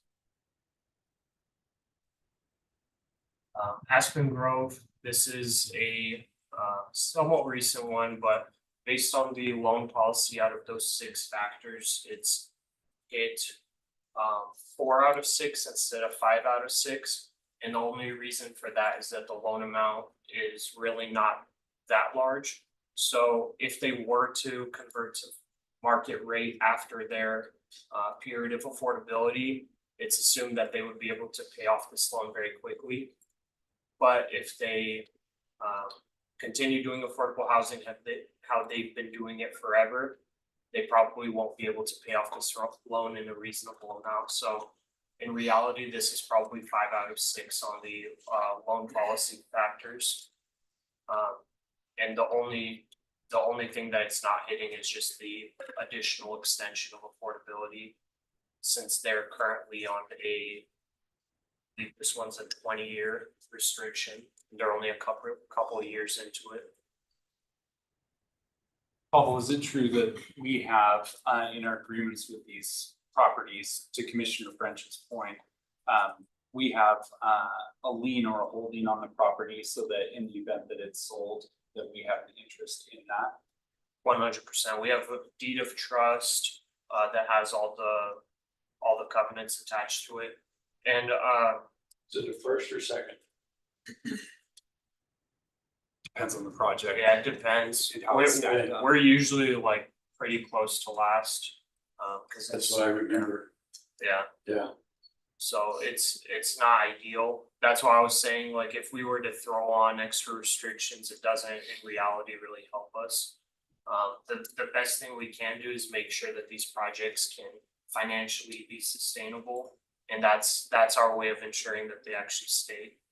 For Aspen Grove, it's not a complete write-off or anything. It would just be making it 50% cash flow payments and just lower to 0% interest. I don't know if George mentioned yet, but the affordable housing kind of crisis, if you could call it that, is a national problem right now. It's because insurance rates have skyrocketed, especially regionally here. They're up over 90% right now. This could potentially be a temporary issue once insurance companies realize that they kind of overstepped a little bit to compensate for that increased risk. They could potentially pull back a little bit and it becomes more financially feasible for a lot of the projects. But the best thing for us is to not predict that far into the future and instead adjust what we can adjust to make sure that they're not going too far into the hole. So this one's just 0% interest and 50% cash flow for Aspen Grove. So if we're converting a loan to a grant, so under the current, if it remains a loan, I mean, there's a cash flow coming back to us. What would that money have been used for? Would it have been used to help other projects go? And so essentially we're potentially foregoing future affordable housing projects then. I mean, is that smart? I mean. And you're referring to Rockwell right now, because Yeah. Aspen Grove, that was. The first one was a total, full conversion to a grant. I mean, that's dollars that could then help the next project move forward and bring more units on. I mean, is that smart to do? I mean, we have an affordable housing crisis, so it's kind of. No. I don't know. I mean, it looks like that there's a pro here, but there's definitely a con here to this as well, it seems. And we're looking at a case by case basis because it just kind of depends. We want to make sure that we maintain the health and integrity of the portfolio for that. We're generating approximately $400,000 a year off of program income. And if it's costing us approximately $350,000 to build a unit of affordable housing, that's where we're weighing the balance on that to say, if we can preserve our existing stock without, because they're going to have to come back to us if they have any type of capital investment needs. They come back to us and ask for a roof or some type of facility improvement. Whereas if we give them an opportunity to build some cash flow and start building in those reserves, the replacement reserves, then they've got a greater probability of sustaining their property without coming back to us for more money. So we're kind of into it or not, or there's a deferral in the maintenance of those properties. And so they start falling into a state of they're just, yeah, disrepair. And so that's kind of all the factors that we're looking at in this. Does the program income revenue outweigh the risk of maintaining those prior investments? Mr. French? Why don't we just foreclose on them? Take over the properties and meet ourselves. Probably be unrealistic cost wise. We would have to probably hire a handful of individuals to be able to manage properties. There's a lot that goes into it. But we're giving up hundreds of thousands of dollars.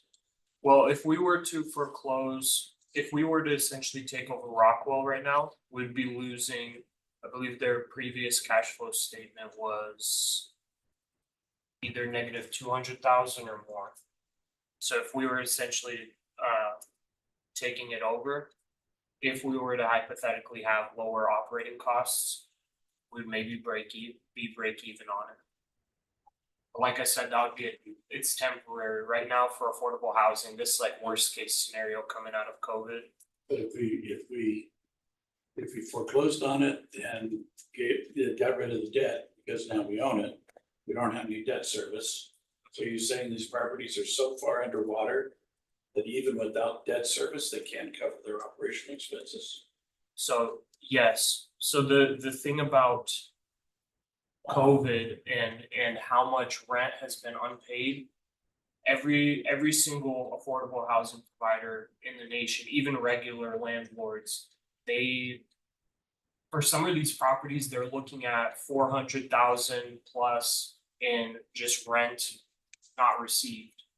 And it was like, it wasn't subsidized or anything. Community frameworks during COVID didn't go out to any funding sources to try to fill those gaps. I'm one of those Some have. landlords.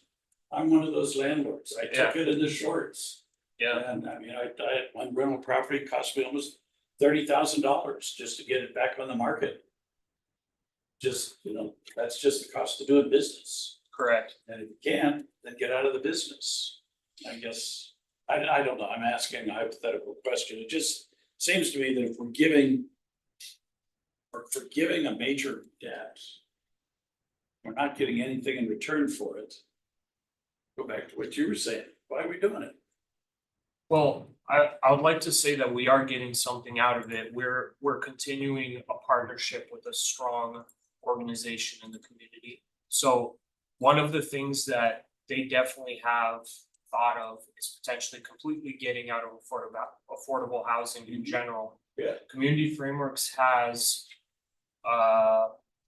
it's in the hundreds of units that are 50% AMI and lower. So if they were to completely get out of it and go market rate or just liquidate all their positions in affordable housing, it would cost us, if we were to go off of our current unit rate, it would cost us, what's 300 times $400,000? It would cost us that amount. Is that $120 million? Essentially, we would not be able to recover that amount of units ourselves. Even using the capital of the city, we wouldn't be able to zero that out. That's the reason we need to find approaches that we keep these partners in and lower as much loss that they have, because they aren't interested in going market rate. They're not interested in pulling as much profit as they can. They're just interested in at least being at break even. So for us to provide that flexibility, that keeps them in the game, and hopefully it'll be better 5 years from now with operating expenses. Then we could adjust and potentially throw on more interest rates and everything on loans. Yeah. George and Paul and I have talked about this a little bit too, and it is a challenging situation. A couple things to confirm, guys. I suspect that the county is not the only debt holder on most of these projects. You mentioned earlier we're probably last in. So even if there's a foreclosure action, there's likely 3 people And ahead of us, people ahead of right? us, we gotta pay. Correct. And We wouldn't get it. and we would get 0. It is tough because you're looking at a potential conversion to a grant. But it's more done from a sustainability standpoint to make sure those affordable housing units stay on the market. I think it's fair to say that what you guys are looking at today is, as you're considering affordable housing projects to propose to the commissioners, you're doing a pretty deep dive into what is the sustainability for that project to take on this type of a debt service payment into the future. And perhaps we didn't have a lot of diligence around that in the past. We didn't do it consistently in terms of the terms, because you can see on here, 3% interest, 2% interest, 1.75% interest. So we didn't necessarily have a consistency in that, and we may not have had a very astute lens on, all right, you've got LIHTC, you've got these other debt that's going to be funding this, our last in, are you going to be able to make that debt service? And I think there was probably some higher degree of optimism in the past. So making sure that anything going forward, there's a really appropriate level of due diligence to understand what is the appropriate funding structure to set up to ensure this is sustainable. No one could have predicted COVID and the hundreds and hundreds of thousands of dollars that these units probably went in rent. That didn't allow them. I mean, clearly, they've been running on, this Rockwell has been running on probably limited to no debt service, and all their interest has been accruing because their balance is higher than their original balance. So what would happen if you just suspended payments? Kept the note in Period of place? time. Get deference. Yeah, well, defer means you're gonna catch up, you're gonna pay it. Yeah. And these projects they'll never catch up. But even if you just suspended the payments, kept the principal amount on the property, at some point, you'd be able to cash flow it and get back into a position where at least you can. Have to get their debts paid off.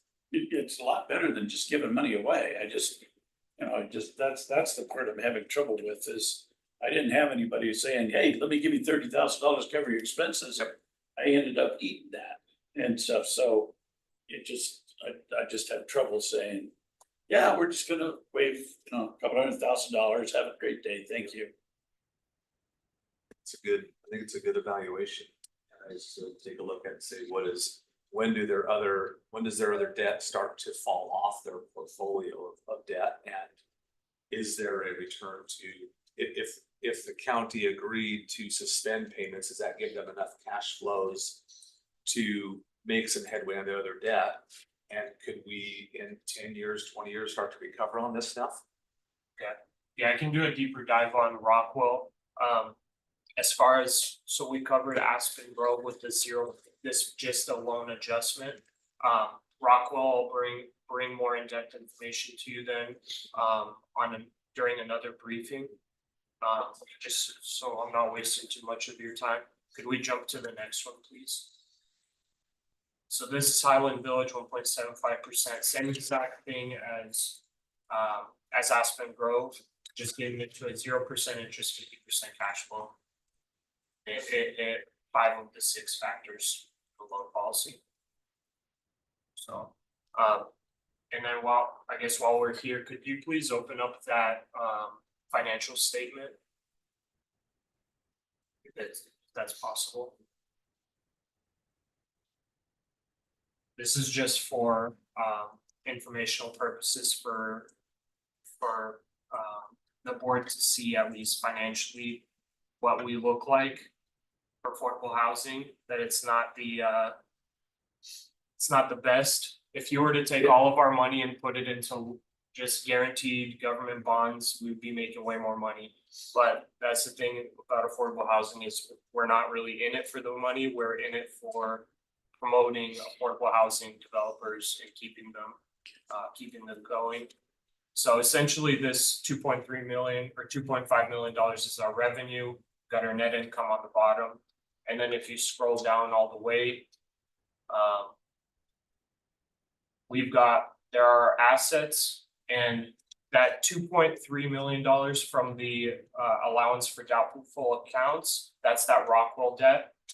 And then the forgivable loans, this is just so you're aware of this in the future. Those forgivable loans are all of our loan contracts that have some kind of forgiveness language in their contracts, either with a date or with a or just without a date saying that they will be forgiven at some point. So essentially our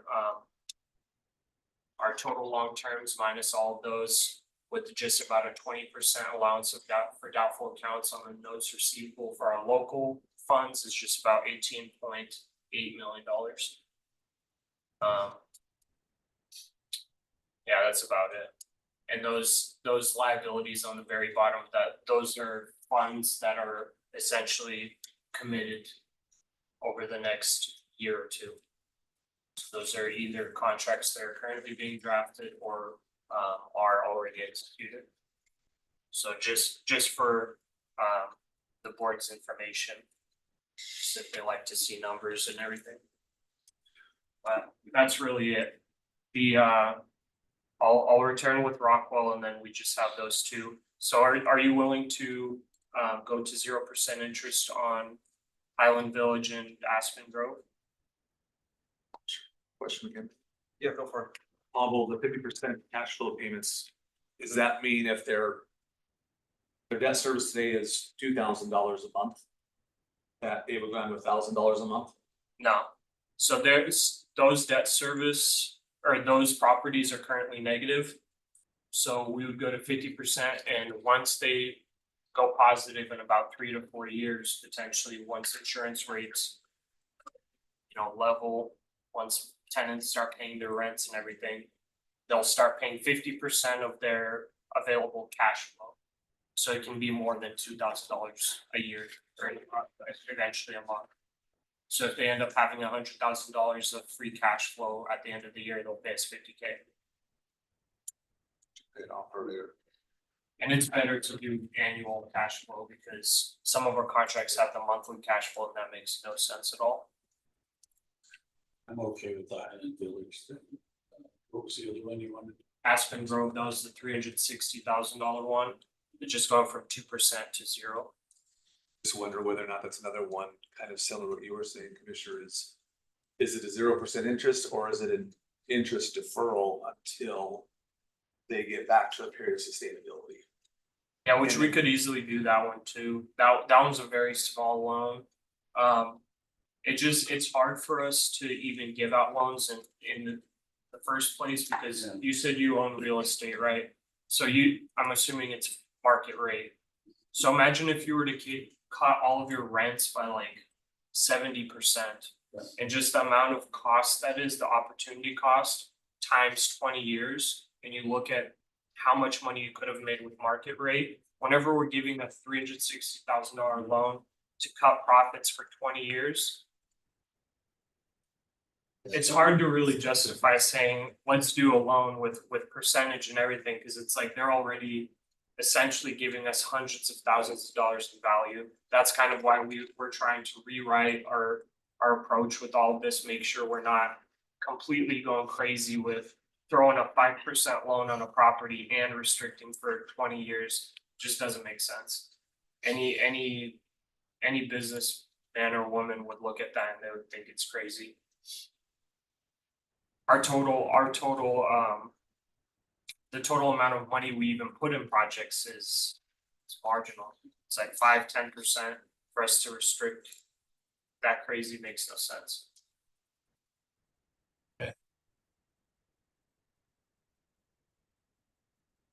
Okay.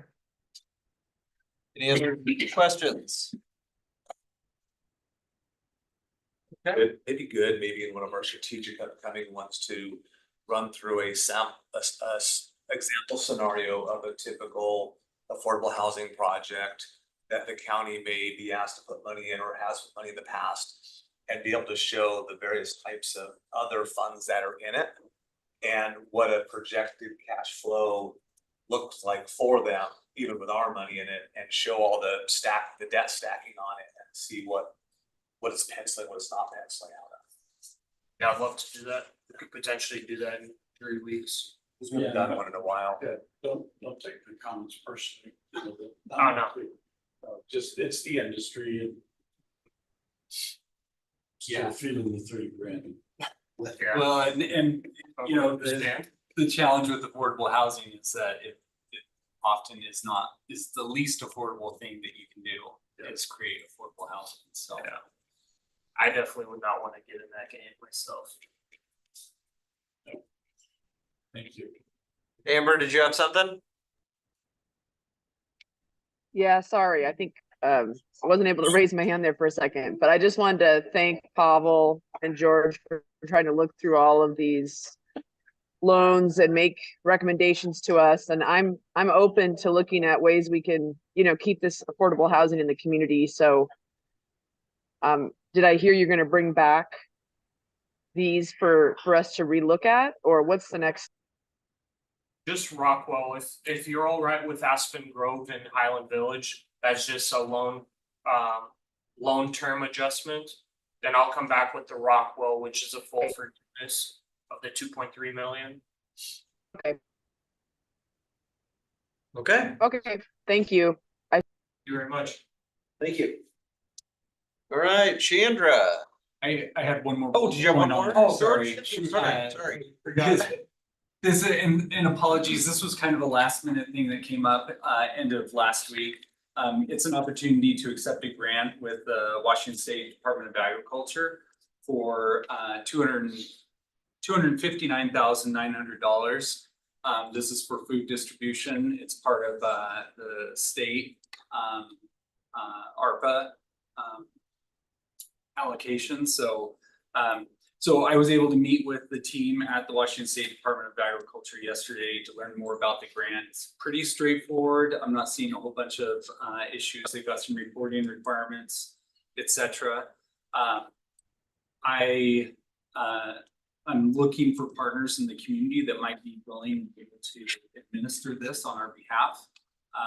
So I've reached out to Second Harvest Food Bank as well as the Health District to have a conversation with them to see if they'd be willing and able to do that. The primary goal and focus at this time, as I've kind of thought through this, is doing kind of a hub and spoke approach to make sure that we are getting these food resources out into our rural communities. We know that we've got the greenhouse up in Deer Park, the Medical Lake Food Bank, etc. So seeing if we could find a partner that would be willing to accept this partnership and then get that food distributed. There are a few other things I have in mind, but anyways, wanted to bring this before you all so you had an awareness and make sure it was okay to proceed with pursuing this. Mr. Waldron. Thank you. Yeah, this is a grant that came through multiple times during the pandemic. Was it not managed through the county before? Was it just directly, were there organizations that just directly applied for the funds? I believe they had their own like request for proposal process. When I looked at their website, it listed out multiple agencies throughout the state that included agencies in Spokane County. So I'm not exactly sure. I think they're kind of going through the whole ARP spend down process, like what you all have seen, working with Heather on that for the county side. And so I feel like they're just doing some allocation to see if other counties or communities throughout the state could utilize these resources. Yeah, there were several organizations that I worked with when I was at the community center that got these grants. And then did they work with local farmers to get local products out to the community, to those who are in need of food? Yep, exactly. I think that's great. We should get the dollars out there. There's experienced folks that have done this for the last 3 or 4 years. So there should be applicants if we are to. So we have lost Amber. Okay. So permission to accept? I think so. Nice, yep. And we'll provide an update to you all once we have more information. If I can find someone that will partner with us, then we'll reevaluate. Sounds good. Okay, Thank you very much. all right, Chandra, now you're up. Good morning. So I just wanted to give you a brief update that we did in fact complete the contract amendment between us and the long-term recovery group for the building materials that was agreed upon reallocating some of the funding out of that original grant that we got from the state. So we've gotten that taken care of. And then I just wanted to let you know that we submitted our A19 to the state for the debris management last week. That was $1.27 million. And then this next week, we'll be submitting the A19s for the individual assistants and disaster case managers. That's going to be about $976,000. And then another additional 82,000 and change for asbestos testing will be coming back to the county as well. And that will wrap up our previous contracts. And then I also wanted to let you know that we've secured funding from the Department of Commerce through their Emergency Rapid Response Grant, which was part of the funding we received last year as well. And this will pay for the second year of our disaster case managers. So I just wanted to get approval on that so that I can send it over to Scott for signature.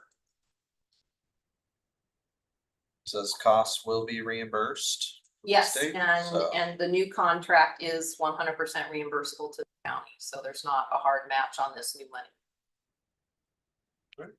Any questions? Think we're good to go? Okay, awesome, quick and easy, thank you guys. Thank you. All right, Heather. Kroger settlement, opioid. Morning.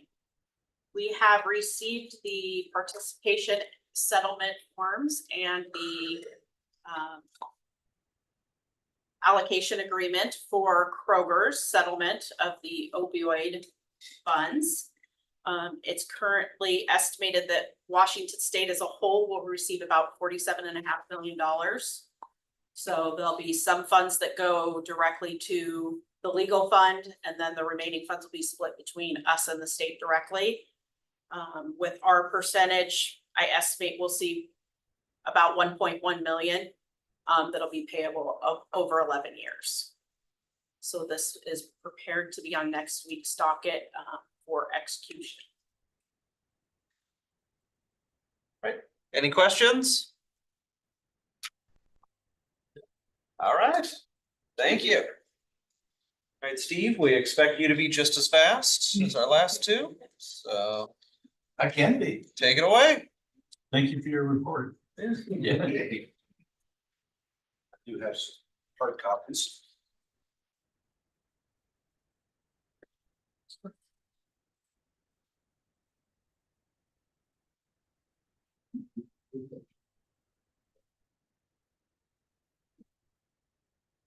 Well, good morning, commissioners. Here for two reasons. One is the presentation of the annual report for 2024. I'll remind you that it uses data from up through the end of 2023.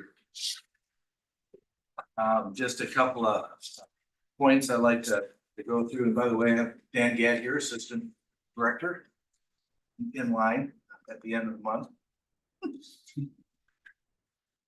So for accomplishments in 2023, we did collect about $885,000 from at-fault parties, whether that's insurance recoveries or subrogation to third-party insurance companies for at-fault first-party claims. So that was a good point. That's a highlight. We did reclassify the security position into a security manager position.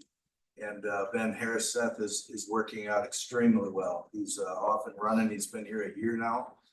Hard to believe he's been here a year, but already we're seeing massive improvements in the security posture of Spokane County. throughout the county. We implemented a little newsletter called the Safety Net, where we send it out once a month, and it has a little security tip and a safety tip that's been pretty well received. And a little FUBAR a month or so ago where we used an icon that probably wasn't politically correct, and even though there was no harm intended, we certainly fixed that. Won't happen again. As you know too, we worked with HR and the folks to update the new employee orientation program, the security and safety portions of that. That was a pretty big project and seems to be going exceptionally well. We did update the security access system that we have in the county, where we were able to upgrade the not only the camera portion of it, but yeah, the programming to make it, what's it called? Web-based. Yeah, web-based. Makes it a lot easier for access, and was able to reduce a lot of the users and licenses of people getting into the system. And we continue to trend our workplace injury data to correct our loss prevention efforts throughout the county. Coming up this year, we're already well into it. Succession planning was a big goal, which we, I'm retiring at the end of the month, as you know. So I appreciate the approval for bringing Dan to the assistant director position, and I worked closely with him over the last 4 or 5 months or so, and I believe he has the foundation and the experience to carry on the position and continue to excel in the risk management world for Spokane County.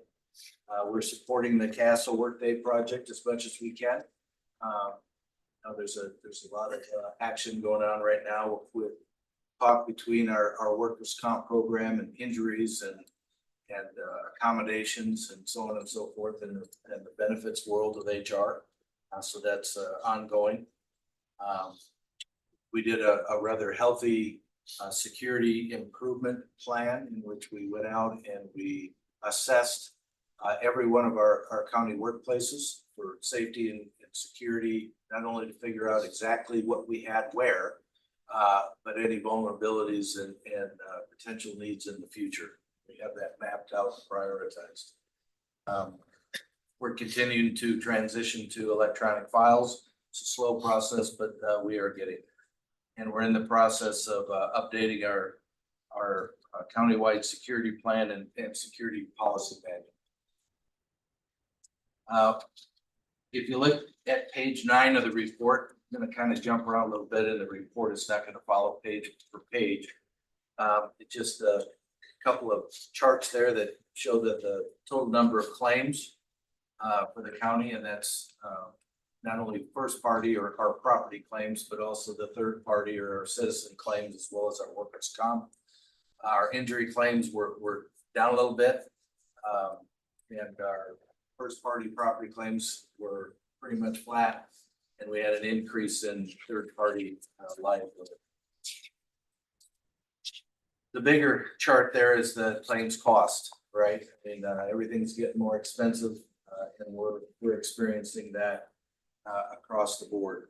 Our workers' compensation claims, even though our claim numbers, the number of claims is down, the severity increased in 2023 about $214,000. Third-party liability dropped 1.4 million in 2023, but that's primarily due to 2022 being absolutely terrible. Probably the worst year we've had in my 22-year tenure with the county. And we saw an increase in our property claims as well. We had a couple of pretty big events, especially with the training center out at the Sheriff's Training Center, and some flooding in the jail and so on and so forth. One of our key expenses, or our bigger expenses, is law enforcement vehicle repair. In 2023, that was a cost of about $315,000 to repair vehicles from our operations. A lot of that is due to these Ford Explorers. They're very expensive to fix. You know, they're not like the old Vics. Yep, the old Crown Vics that were pretty tough to beat up and actually reasonable to repair. You know, you run into something with one of these Explorers and it's you know, it's a minimum $10,000 bill to fix it. That gets us to the page 5, which is kind of the biggest chart, and that's that cost of risk. For the first time in ever, we exceeded the industry standard for total cost of risk. And I'll remind you that total cost of risk is the total expense of the risk management program, including, you know, our risk transfer, our insurance purchases, our risk pool costs, as well as the claims. And quite honestly, our biggest increase is our expense to the risk pool, right? I mean, the insurance market has forced the risk pool to go to a $3 million self-incurred retention on every claim. Fortunately, we're probably the only risk pool in the state that has the financial stability to be able to do that. We anticipated that was going to happen with the way that lawsuits were trending and jury awards were being thrown out. So we prepared for years in building our reserves in the risk pool. And it showed. I mean, we might be looking at taking on more risk in the future as commercial insurance market are getting out of Washington State. We've had 4 public entity insurers just in 2023 that said we don't want to play in Washington State anymore. It's too expensive. And again, the reasons behind that are the social inflation, the whole, you know, law enforcement actions, and where Spokane and the eastern region used to be fairly conservative with their jury awards and their juries. We're not seeing that anymore. You know, as you all know, the Thurman case, $20 million, that was $2 million over our coverage limit. So that hurt. We had a couple other big ones that we actually settled for multi-million dollars, because when we did mock juries, they also came in with a verdict in the range of $15 million to $20 million. So it's just it's a very difficult thing to take a case to trial. And the plaintiff's attorneys know that, so it even makes it that much more difficult to try to settle those in mediation early on.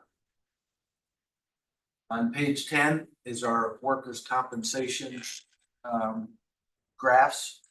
And with this, again, it just kind of shows workers' comp continues to be fairly flat as far as expense. We had a huge claim this year that exceeded our self-incurred $1 million on a claimant, the public works fellow that was hit by a train. That was a very expensive claim. Right now it's in the excess insurance layer. So no more expenses going out from us. Everything is being reimbursed for that claim. But it still was obviously an unexpected very large loss. So it was difficult to manage through that financially. But again, we break these down into kind of the exposure groups of law enforcement and the jail, public works, and then all others. And you can see still our expense really is in public works and law enforcement. Detention service has done a real nice job of bringing down the severity and the amount of injuries over there at the jail. So certainly hats off to Don and Mike Sparver and that group over there that are managing staff. On page 11, you'll see the liability claims program. And actually these come from page 11 and 12 from the report. And I just did the severity. Quite honestly, that's the important part, is how much money is being paid out. And you'll see in 2023, we've had some big first party losses, public works, and those are buildings and losses and so on and so forth. facilities, law enforcement, public works, all of them kind of had a fair amount of claims in this last year and payments made in 2023. And all those payments made in 2023 aren't from losses incurred in 2023. Those are some of the losses that happened in 2022 that remained open and work was still being done. The public works, that's big number is all attributed to all those trees that we had to have taken down after the 2 fires that were in our right of way, that were identified by an arborist as dangerous. So I believe that was close to $1 million of expense just with 2 different contractors. And geez, I think there was 3,500 trees or something of that nature that had to be taken down. On the bottom is the third party claim severity. And again, law enforcement, you'll see the big rise in 22 and it's still pretty hefty in 23 again. Those actions are just real expensive. Detention services, we got through all those 2018 death cases. So we're actually back to normalcy and all those are done. So that's why you see a big drop off there. And then all the others are just trending pretty flat. Again, page 8 of the report shows the risk transfer diagram and I always get a kick out of this one because the darker blue area, that's the risk pool. That's the liability program and the the risk transfer costs just from 22 to 23 went up $1.7 million. 37% increase. That's for the last several years, as you know, our even though we have taken on more risk at the risk pool level, there's still claims that have to be paid, right? So it's just we're keeping the money in the pool instead of paying it to the commercial insurance in the hopes that we're able to curb some of these or come in with a settlement or a jury award that's lower than what we have reserved, so that money can then go to net fund balance. The property program is the second largest. We've seen big hikes. Last year especially, we had I think a 40% increase in our property insurance, commercial property insurance costs. Again, that's driven by, all the disasters going across the country, whether it's the fires, the hurricanes, or the floods. And even though they're not happening here, that market and that book of business that the insurance company, has to do their rate increases so that they can stay solvent. The rest of the coverages, whether it's aircraft or pollution or, the surety bonds or the crime policy, they're pretty much flat. And lastly, page 6 of the report kind of identifies the part that I like to brag about. That's my staff and what we're doing for the county. So we did 79 training classes and had 1,169 employee attendees in those classes. We also did 780 virtual training classes for various employees on various topics. The staff, whether it was the security manager or our safety, health, and risk specialists, conducted 141 hazard assessments and facility inspections across the county. We did have 16 risk pool sponsored training events, and 119 staff members took advantage of that and participated. We had 32 on-call incidents where our on-call safety health and risk specialists were called out after hours to do a liability assessment to basically take a snapshot of what occurred so that and identify any potential liability issues that we may have and be able to jump on those right away. We completed 100% of our federally mandated CDL testing as well as the reasonable suspicion testing. We put up 660 staff members through our our annual hearing test and training. That's 99% hearing conservation program compliance. And we were able to complete 30 work area security and vulnerability assessments. That's Ben Harris up there. So the staff has been extremely busy. I'd like to say that, you know, I guess in closing, even though we have the gold stamp risk management program across the state, we are the poster child per se that folks look up to in other counties and try to emulate.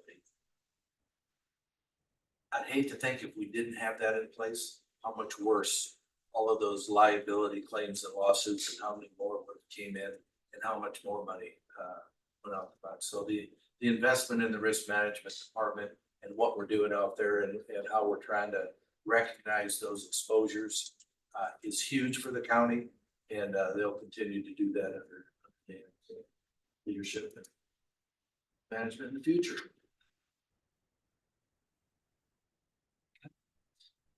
Any question, Commissioner Jordan?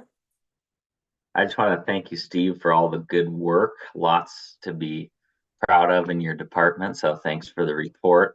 2 issues. Number one, I just hope that the newsletter episode does not recur, but I know you're on top of that and are keeping that on your attention. Number 2, I can't remember. I had a couple employees come up to me a while back expressing concern or questioning why we don't have more AED devices around the county.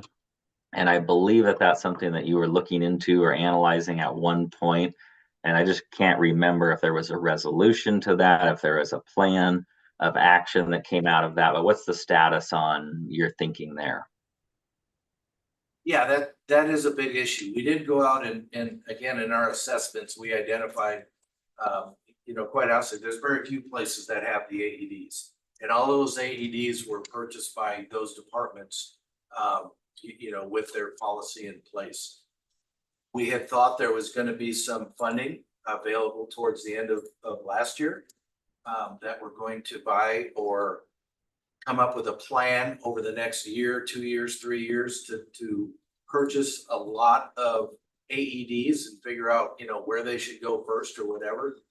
But though that funding never came to fruition. So it continues to be, you know, a department having to put that in a budget to get the AED in their area. And it's, again, I support AED implementation 100%. But at the same time, I also want to remind the commissioners that it's not a statutory requirement under our first aid accident prevention program. Our responsibility is first aid to our coworkers and making sure that our coworkers have adequate first aid. And quite honestly, through the assessments, even though we have several aging folks like myself, to stock the first aid kits and get the equipment necessary to meet our statutory requirement, it's really based on the operations. So having the AEDs is a nice thing to have. I think it's important to have for not only staff but citizens, but it's certainly not a statutory requirement. So again, it's one of those things risk management can't fund because it's not based off a claim, or it's not based, you know, we don't have a line item, we don't have a budget for you know, those type of risk reduction or equipment purchases. So really it's up to the commissioners to figure out, or the budget guys, where can we get some money? And we've done the legwork to identify where we think the priority should be. But again, that's not a perfect plan either. And, you know, we're gonna put AEDs in some places to start with and not other places. So, you know, there's gonna be that back and forth of why them and not us and so on and so forth. You know, I think our initial plan had us putting an AED on, you know, one on each floor of every building. And that would be the start. Understanding that, yeah, there are some floors of some buildings that have several different departments and several different restricted areas and so on and so forth. But if at least there was an AED in a common area, you know, if there is one. That would be a good start. The other question is, of course, who's gonna be responsible for the maintenance and the testing of that equipment? Whether that's the department, whether that's, you know, a facility, we haven't answered that yet. So when you say that you had hoped there was funding, what funding is that? We thought, well, at least it was my impression, and maybe I was wrong, that there might have been some money left over at the end because of COVID and so on and so forth at the end of 2023. Towards the end there, we thought there might have been $400,000 or $500,000 that could have been put into safety and security improvements countywide. So you're saying that you have a plan, or you have some kind of draft proposal or something that could be a starting point for AEDs if we wanted to look at that? Exactly, and that's when I mentioned the security, or let's see. Yeah, so we went through in 2023 and finished up where we updated the emergency plans for every work area throughout the county. And part of that assessment was not only did we have our safety folks go, but we had our security manager go as well to identify the needs, both safety and security in those areas. And then Ben created a spreadsheet, basically an Excel spreadsheet that shows the priority of, you know, what's needed and what they have, what's needed, and the plan moving forward. So yes, we do have a document that certainly should be used for moving forward with implementation, purchase and implementation of AEDs, as well as other security and safety measures. Well, it's just a topic that I'm interested in and would be curious. I'd just be curious to know how much do the different options cost? Is there an option that is workable and cost effective? I just don't know, because we haven't seen that information. So just something I would vote to see in some kind of budget proposal or something like that, or work group. Because I know they can definitely be life-saving. Are you not feeling well? Is that what you're telling us? I feel just fine, but you never know. Safety first. Yeah. Yeah, what we can do is Dan can go back and work with Ben and pull that document out and actually come up with a proposal that we can route through Ashley Cameron and then to Scott and see where we want to go from there. Thank you.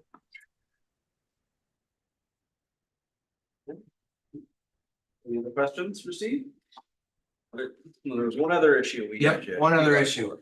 As I'm leaving, I, by resolution, am appointed the director for the risk pool. You know, the risk pool, every member county has a director. And that's the board of directors that make all the decision and all the vote. The last resolution had myself as the director, Dale Anderson, a DPA, as an assistant director, as well as Lauren Williams, our claims administrator, as an alternate. The risk pool conference, the annual conference, is at the end of July that I won't be going to. Lauren Williams is going, but Dan, I think really needs to be, this resolution needs to be updated to remove Dale Anderson and you appoint Dan Gadd as the director representing the county. And then, of course, we maintain Lauren as an alternate director in case he can't make one of the conferences as the voting lead for Spokane.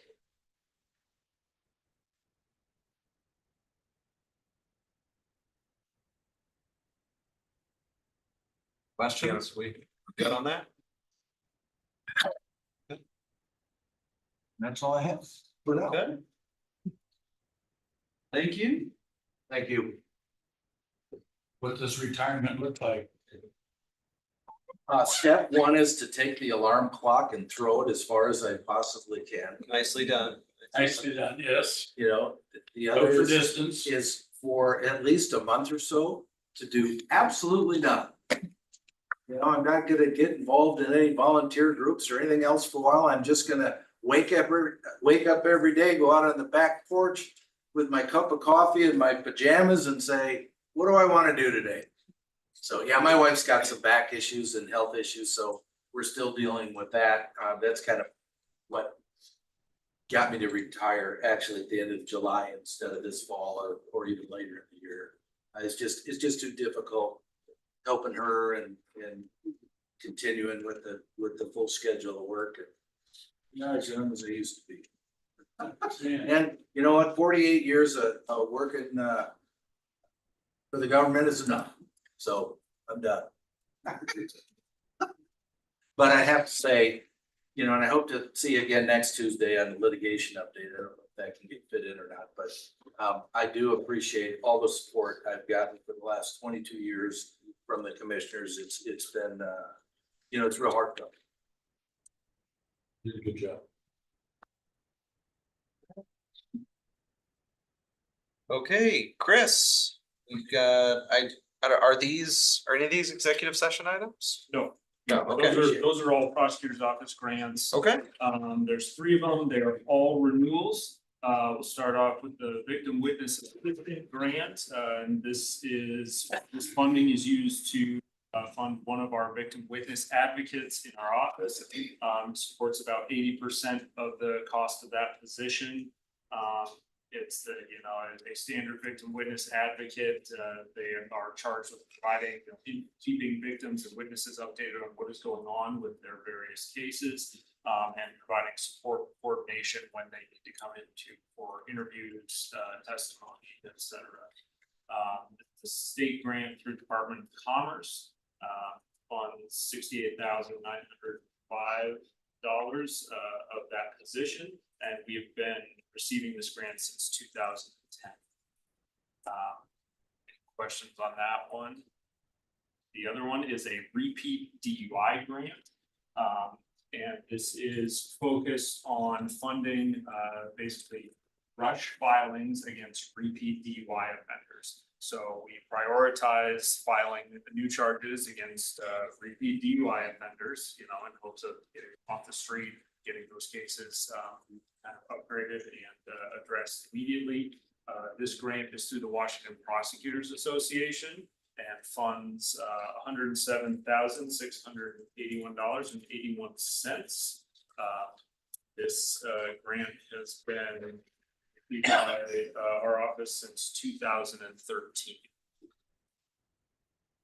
And the final one is is our DPAP appellate grant. And so this is one of the positions that we have in our appellate unit. We have 3 positions in our appellate unit. One of those positions is designated as basically a resource position. And so we assist other counties with criminal appellate issues that come up. The position that is located in our office is generally provides appellate, assistance and help to counties on the eastern side of the mountains, dealing with any issues mostly that come up in Division 3. There are other similar positions on the west side of the state. This is funded also through the Washington Prosecutors Association. We received this year from July to June of next year, we received $95,624.50 from this grant, and we have had this position in our office since 2015. So these are all renewals. They'll be set on next week's consent agenda. Any questions? Commissioner Jordan. For the, we see some WAPA grants periodically. Are those dollars that are given by the legislature that then WAPA distributes? I think the legislature is some of them, but there's also some federal money. So we are on a lot of these, we are a sub-recipient of WAPA. is how we are receiving them. So it's state and federal money that is being run through the State Prosecutors Association, and then from there down to the various county prosecutors' offices. And are they competitive, or is it kind of if you apply, you get it kind of thing? Or does Well, it vary by the grant? I know that the ones from WAPA, I know the appellate grant in particular is, there are only a few counties that receive this funding from WAPA. They have, maybe 2 to 3 positions statewide. And so WAPA, WAPA identified our office as a location to fund, to place this funding quite simply based on the performance of our office. And how we were doing and the way we were doing, handling appeals, and moving the issues. And so it was, it was all of the elected prosecutors, I believe, together that make the decisions as to where this funding goes, along with the Prosecutors Association Administration. And then the other one, the repeat DUI, I think is a broader grant that covers many more counties than just a handful. And do you know if the Commerce grant is competitive? I don't. I'm not as familiar with that grant. And so I don't know if that's something that we've had to apply for. But we've certainly maintained it for quite some time at this point. So. Good. No, as far as I'm concerned, the more grants, the better. I was just kind of curious to learn the source and the differences. So thanks. Yeah. All right, I think those will probably be good for next Tuesday. Sounds good. All right, that brings us to miscellaneous, and as always, media, press releases, and proclamations.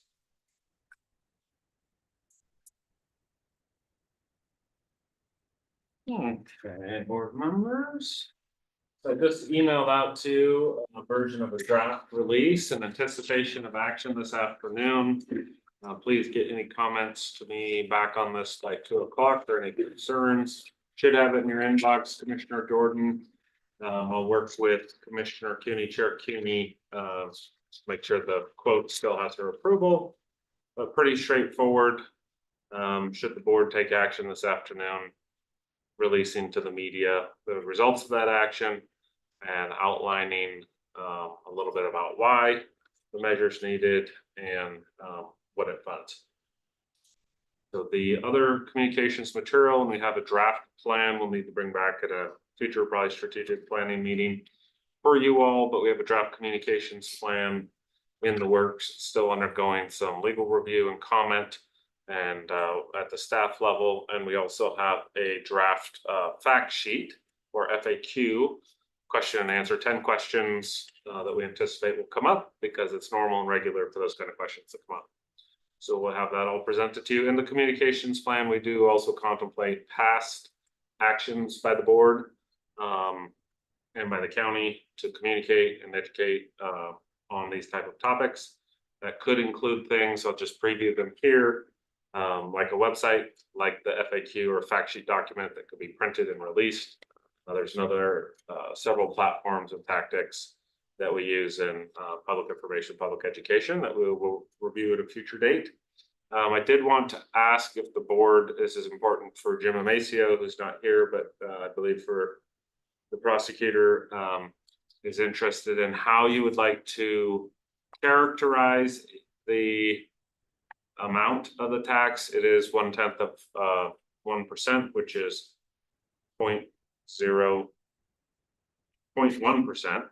But in the past, we've talked about it on $100 or $10. I think the consensus last time we dealt with one of these was $10 is more it's helpful reference for the public. And it would be a penny on $10 if my math is correct, or it would be what's that, 10 cents on $100. So any strong preferences on that? Do you like 1 cent on $10? It's what we've used in the past. I'm good either way. I'll defer to your wisdom. Okay, I think we'll stick with the penny on $10, and I'll let Mr. Machin know that.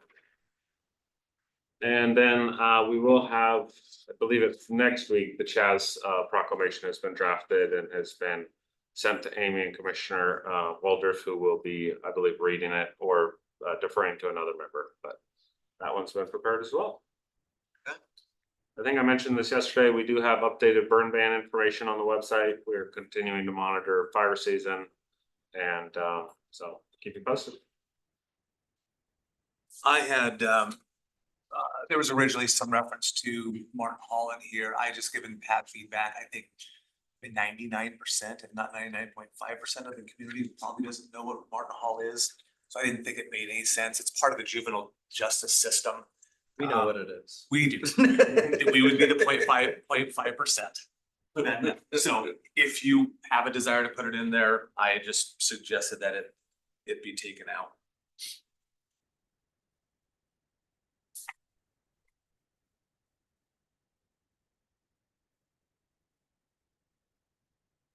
Again, I'll trust our expert here. Okay, I do anticipate this will generate some questions. If the chair's not available, vice chair could be available for media interviews this afternoon. Heads up, not to follow in the meeting. Pat, did you say the communications program will be something we'll talk about in more depth later? Okay. Yes, I'd hope to have it ready for you today. It's all in draft format. It's just going through. There's a significant number of comments and suggested alterations from council, and so we'll be bringing that back to you at a future meeting.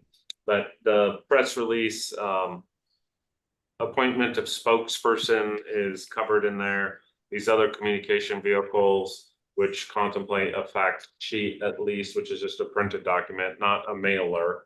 But that is a tactic the board could consider. A utility bill insert, something normal and regular the board has done or not done in the past. But it will also contain some of the key messages from the recent round of media interviews that several commissioners had. Just kind of a consensus on around how we all talk about this. Some of those finer points, I think it's important, and the press release points out it's a renewal of a present or current tax. It's not a new tax. Quantifying how much it is, how much is collected annually, and where that money goes. Those are kind of the finer points. And then, of course, what the money does. There's one point that we're still having a sticking point on, but it's something the board would probably need to consider. What if the voters were to turn this down? It'd be the first time in 4 elections that they haven't passed it by upwards of 60%. But I know the board has contemplated that previously based on everything else that will be on the ballot. And my understanding is the board would need to have some discussion at a pretty in-depth level about what would change for us to be able to communicate it. It shouldn't be hypothetical. It has to be specific, identified programs, services, other things. Yeah, if that makes any sense. Can I ask, so these are, item number 6 today is, simply placing the item on the ballot, but the 6B, the pro and con statements. We have names for those? We had, I know I received one. Okay. And actually, we may want to consider striking that. We do not have the same deadline for placing something on a ballot as we do to nominate pro and cons. Okay. We do have a little bit more time on that. Okay. And as I believe the only communication I've directly received, I believe was from Commissioner Jordan nominating Commissioner Waldriff to be on there. So were we to do it today, that's the only name I'm aware of that will be placed on there. So, okay. So if you have some more time and based on where we're at, maybe want to use at least another week to kind of nail that down. Yeah, Gina hasn't done anything. Sounds good now. So, okay. So was Jordan nominating Commissioner Waldriff for pro or con? No, I received. Okay, pro, okay. Yeah, On this one, anyway. Okay, I didn't know. All right. There's 2 other key messages I'll just mention that are contemplated in the draft plan. One is, helping make positive change in young people's lives, especially since we know that will reduce down the line hopeful justice involvement. The other is the needed accountability to protect public or community safety. And so those are two that are contemplated. It's kind of a balance of getting both with this. Another would be juvenile justice is a term that, just like criminal justice, that's a little more public known. I think it's accurate, and that's the service this ultimately provides. The taxes for juvenile detention facilities and jails. But I just throw that out there as you're thinking about potential media inquiries. The media interest today, as a few of you know who talk to the media, has been the interplay with what the city's doing with going for a public safety, which is of course separate from this. But again, it's that interplay of how will voters think about these issues in tandem. And so I just raise that for your awareness. If you're getting questions from the media, we can help with that. You got the city of Spokane, and then you also have City of Irving Heights. Yes. It's got their measure on, and then. I do think we're gonna need some pretty robust discussion with the board around the, what if it doesn't pass? $16 million is no drop in the bucket. It's, still 8% of our general fund budget.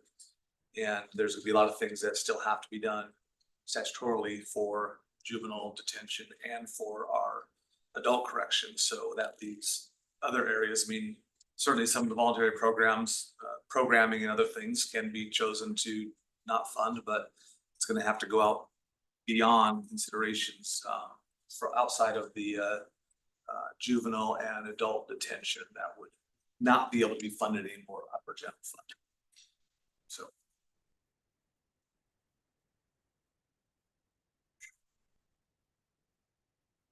All right. Any Commissioner Jordan? Just while we're on it, I'm sure we can talk about it later, but from a communications perspective, I think it'd be really interesting if this fits into whatever the ultimate plan is, to hear from some of those detention officers. I know they're really passionate about what they do, so that you could get some really educational firsthand stories, I think, from them. And if there's, potential for, a former client of those services who benefited in a positive way, could also be really educational, knowing that, of course, as the county, we've got to be very cautious about the not being pro or con per se in that educational effort. So that's just an idea, Pat. I'm sure you're already all over that type of thinking. Yeah, and along that lines too, just a conversation by the commissioners, how much of a robust communication effort do you want us to put into this? Because it likely is going to pull from other areas if there's a significant amount. Is that something that you want to invest in? And just a conversation of what takes place if we do more effort, like what Commissioner Jordan's suggesting, which is a good thing. Just how much do we have the resourcing to be able to handle the multiple things that Pat and team are focused on? Yeah, I'd be prepared for a recommendation on put in that on the community engagement and meetings part of it for just a moment. But to the immediate question of something like this would lend itself well to a video, perhaps. Of course, that's also very delicate when you're talking about emotional appeals and other things. The PDC regulations are pretty clear, no emotional appeals one way or the other. That storytelling does lend itself well to video. Something more like just the facts with numbers and figures, I think would be something to consider. On the part of the community engagement and the communications plan, education plan, we've talked in the past. I think I logged over 30 community meetings that members of this board or staff went out to do on past items like this, and that had started in earnest in May of the previous year. Of course, we're in July. I think Commissioner French had mentioned the accelerated timeline here.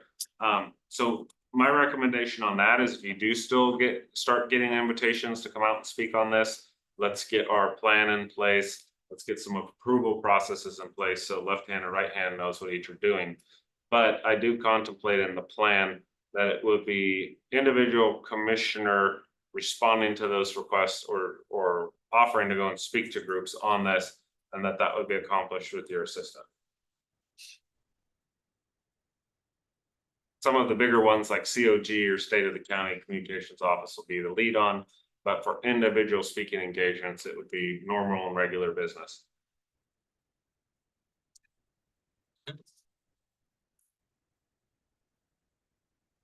Okay, sounds great. Thank you. Any other miscellaneous items? Mr. French?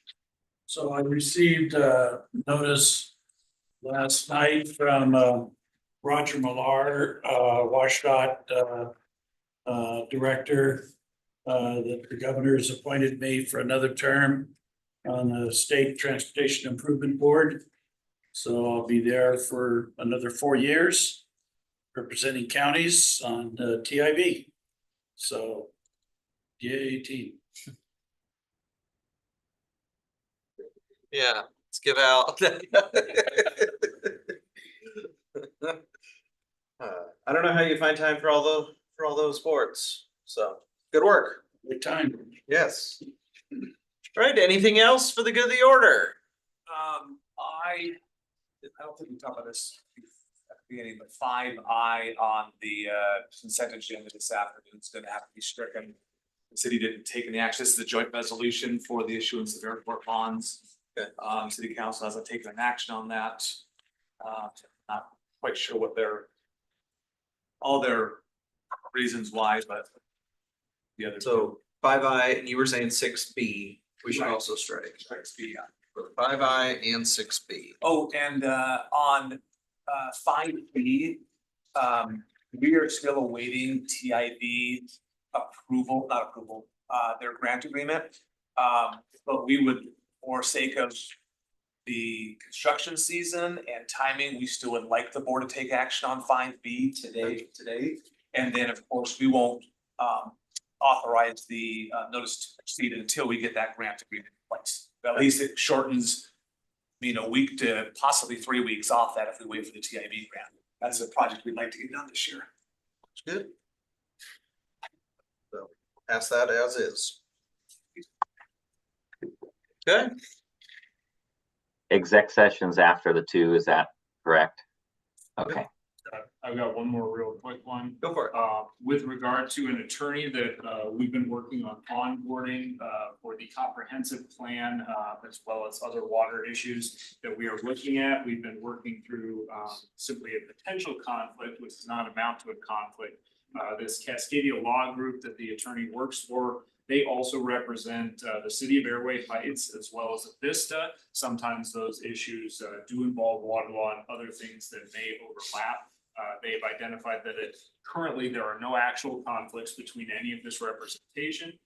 So what they are asking us to execute is what is a potential conflict waiver. I can tell you that Vista and the city of Airway Heights have already executed the same. So if there's any questions or concerns, if not, we're happy to take care of that, execute that, and get this attorney on board. Yeah, I did have a conversation with Albert Tripp last week, and he indicated city council had already taken action on it. Yep. So, okay, we will take care of that and get him on board. Okay. How many executive sessions after the 2? Was it? I think 3. No, yeah, the other one was the wastewater bill issue, so that's not an exec session, so I cut it. How long do you think? An hour? Mine's probably 3 days. 15 minutes most. I've got one that's probably 5 and then another one that's probably, maybe 20. I'm just trying to see if I can schedule another meeting this afternoon or not. Yeah, That sounds like under an hour. Yeah, I'd say under an hour. Okay, so I have one, we don't have any public hearings this afternoon. Nope. So. Nope. All right, well, it is 11:47 and we will adjourn our morning